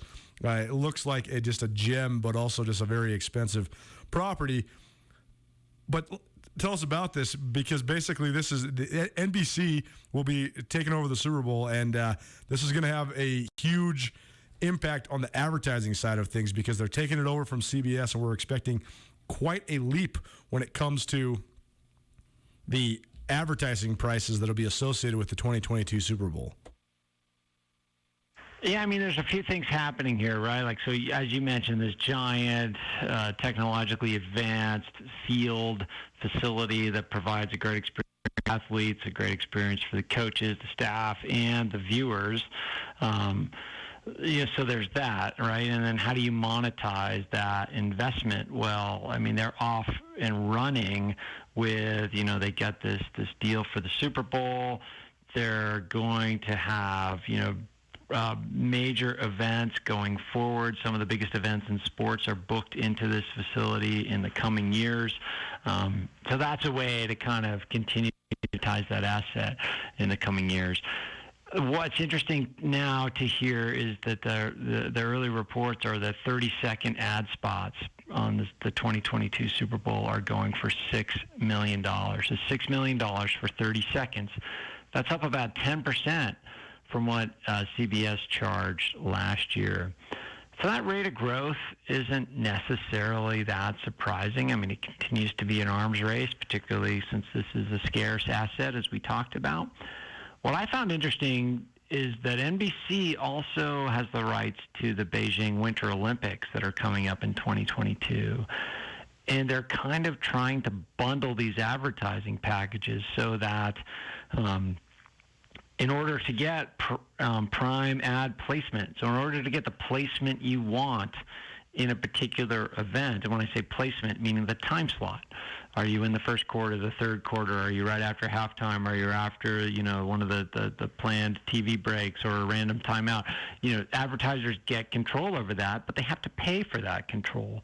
And NBC is saying, well, you really only have access to the prime spots where we know the most eyeballs will be tuning in if you also buy a package for the Winter Olympics. So they're sort of escalating this control over this scarce supply of advertising inventory that they have by making the benefits of one package apply only if you subscribe to another package. So they're trying to extract more advertising revenue from these advertisers that they know are probably interested in advertising both properties. But it seems like a pretty heavy-handed pretty heavy-handed tactic to me. And you mentioned this idea before of like, how much can you milk the cow? Well, this seems sort of a piece with that thinking, right? Like they know they have scarce assets in sports programming, and they're just trying to milk as much out of it as they can. Because overall, the trend in advertising dollars is moving away from television and moving toward the digital platforms, the online platforms, the mobile platforms. So I think, this is kind of an example of, a cash cow, if you will, to sort of torture this cow metaphor.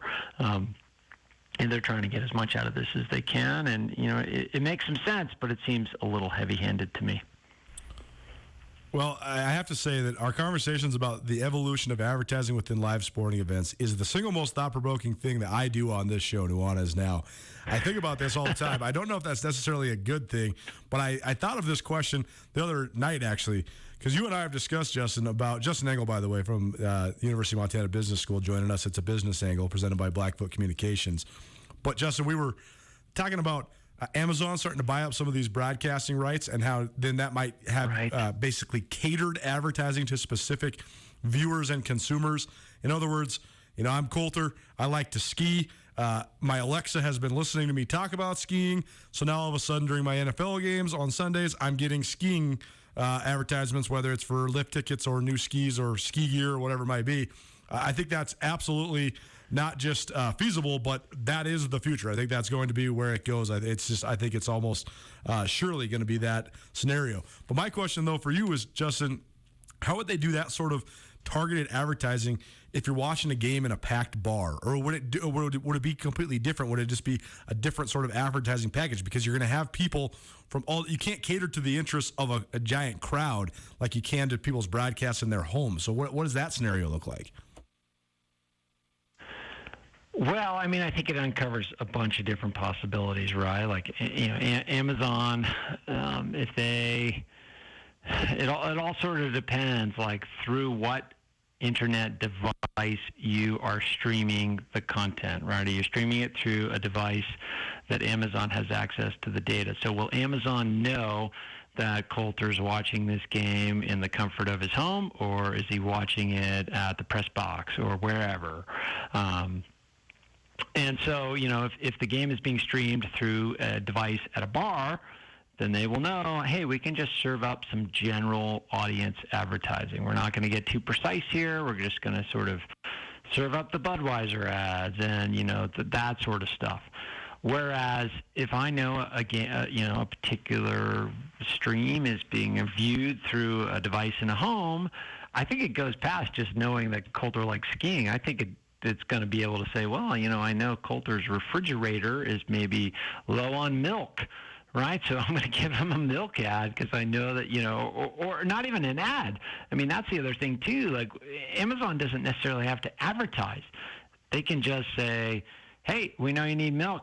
Click here, or just say yes, and we'll send it to you, Prime, and it'll be there in 35 minutes or whatever the heck they'll be able to do by the time this comes to pass.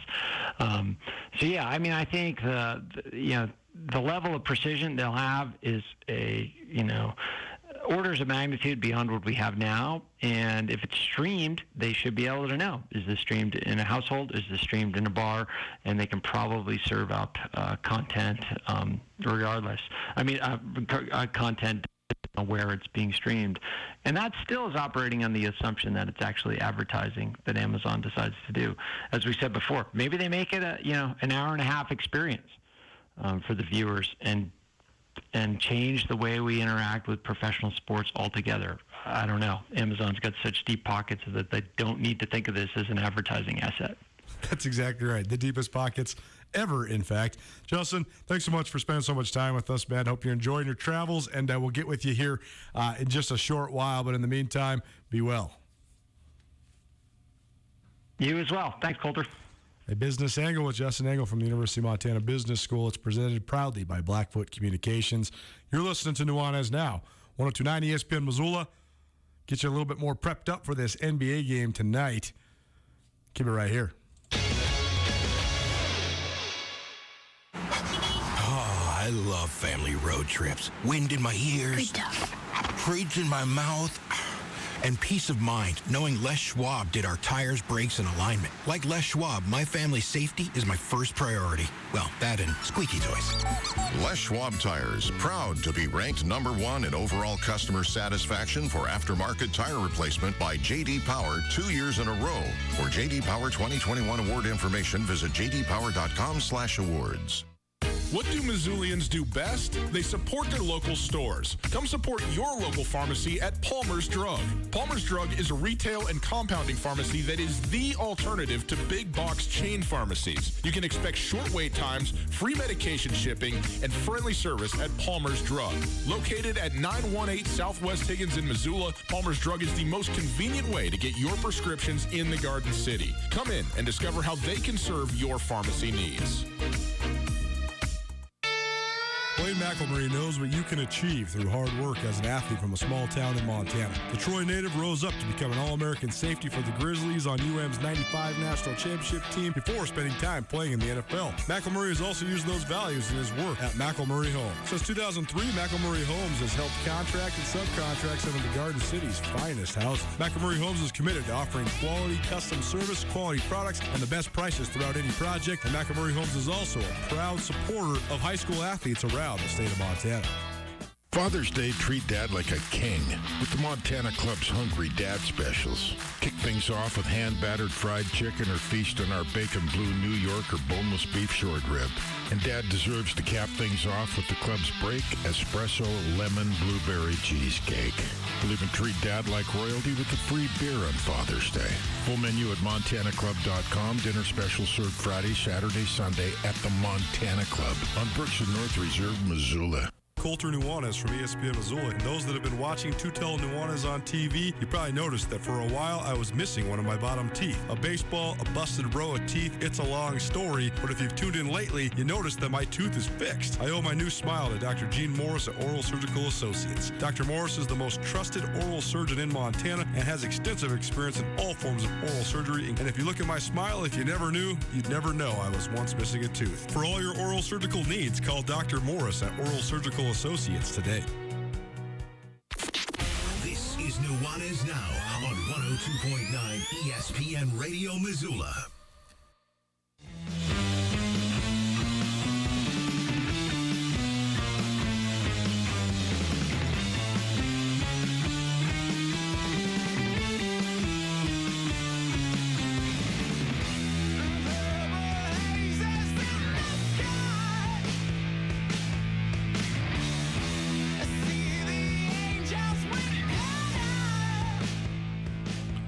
Welcome back.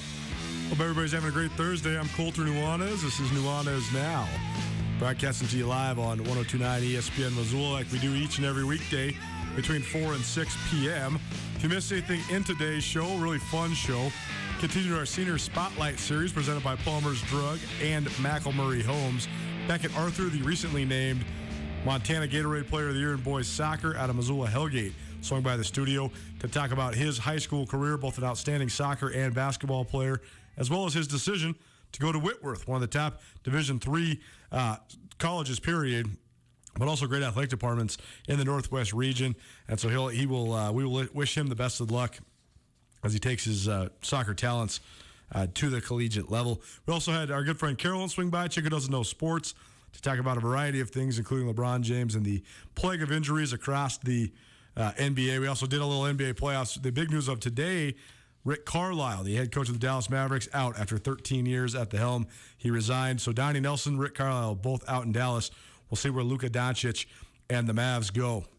Also gave you some Lady Grizz recruiting news, both the decommitment of Maya Hansen, who has then the Billings Central product, now committed to Butler in Indianapolis, as well as then the commitment of Dio Acker. So so you lose the Billings Central product, you get the Melstone product. So Lady Grizz sort of swapping out recruits, and we'll keep you up to date with all the recruiting news across the state of Montana, both Montana and Montana State, throughout the summer, because that will definitely be a big part of our coverage plan and our discussion here on Nuanez Now. We also heard from Justin Angle, a business angle, talked about the potential expansion of the college football playoff, what that means for the TV rights and the monetization element of this, the advertising dollars that could be garnered from it.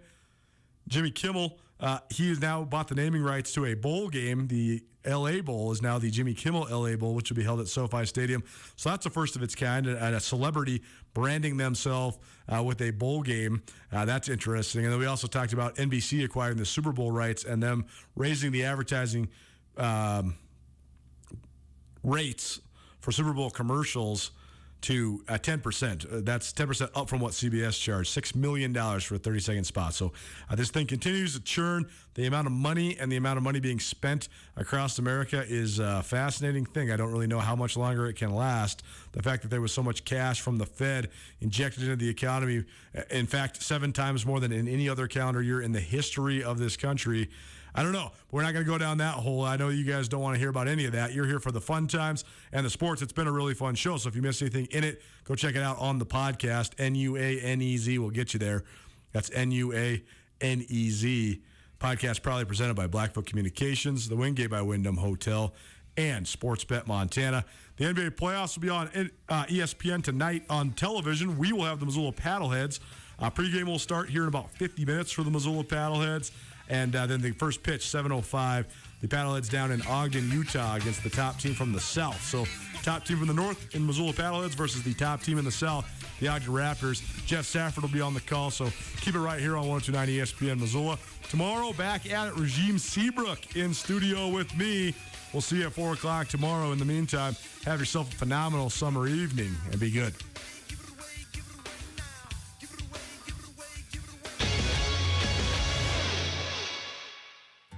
Garden City Paint and Glass is proud to offer a huge variety of high-quality paints and stains at affordable prices, like C2 Paints, Dunn & Edwards, and Prolux Seekin Paints. These brands offer you great quality and great prices. The trained staff at Garden City Paint and Glass will help you with the right colors and tools to get your project right. Visit GardenCityPaintandGlass.com for more information or give them a call at 549-0608. Garden City Paint and Glass, locally owned and serving Montana for over 30 years. Do you want to take your golf game to the next level? To be the best you can be on the links, knowing the course is essential. At Canyon River Golf Course, they have a brand new fleet of golf carts complete with the Shark Experience, a state-of-the-art GPS system that offers precise distance-to-pin measurements, hole flyovers, pro tips, and more. In addition, music and entertainment choices provide any golfer with all you need to thrive at Canyon River. Located in East Missoula, Canyon River offers a championship golf experience set on a beautiful, immaculately curated course. For more information, visit CanyonRiverGolfClub.com today. Hey, it's Colter Nuanez from Nuanez Now, here with Brent Wahlberg of the Wahlberg team at Windermere Real Estate. It's a complicated real estate market right now. What do you think is the biggest challenge? This is a real tough market for buyers because what we have right now is an unprecedented lack of available options, low supply. You have to be extra competitive. You've got to make your first offer your strongest offer. Experts like myself in this market can really help people do that. Call Brent Wahlberg and the Wahlberg team at 529-4663 today. Well, back to normal, I guess. Well, I don't know about that, but I do know that at Selway Armory, the team of firearms experts continue to take great pride in offering the best customer service, the best prices, and the best selection of guns in Montana. Yep, things really do stay the same at Selway Armory. If you're frustrated and can't find the gun or certain ammo you'd like, well, swing by Selway, or you can visit them online at selwayarmory.com. They've got the most extensive inventory you'll find anywhere in Montana or the surrounding region. 2825 Stockyard Road, Unit E6 in Missoula. You're a big league fan. You expect big league service. At the Desperado, you get exactly that. With 35 flat screens, ice-cold brews on tap, and Missoula's #1 wings, you're free to sit back and enjoy every pitch. This summer, make the Desperado your baseball home away from home. Cool off after work, relax on the weekends, soak in some great food and drinks, and watch your team make yet another great push for October. And hey, if yours can't do it, there's plenty of other teams and fun to go around at the Desperado Sports Tavern on South Russell across from the Y. ESPN Radio for Western Montana, KKVU HD3 Stevensville, and 102.9 FM on K275BS Missoula. Say 1, 2, 3, never give up. Don't give up. Don't ever give up. Visit v.org/donate. ESPN Radio for Western Montana, KKVU HD3 Stevensville, and 102.9 FM on K275BS Missoula. This is SportsCenter.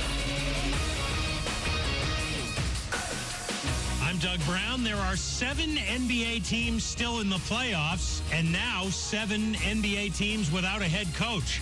Rick Carlisle leaves the Mavericks job today. Carlisle tells ESPN's Adrian Wojnarowski it was solely his decision to walk away after 13 years. The Mavericks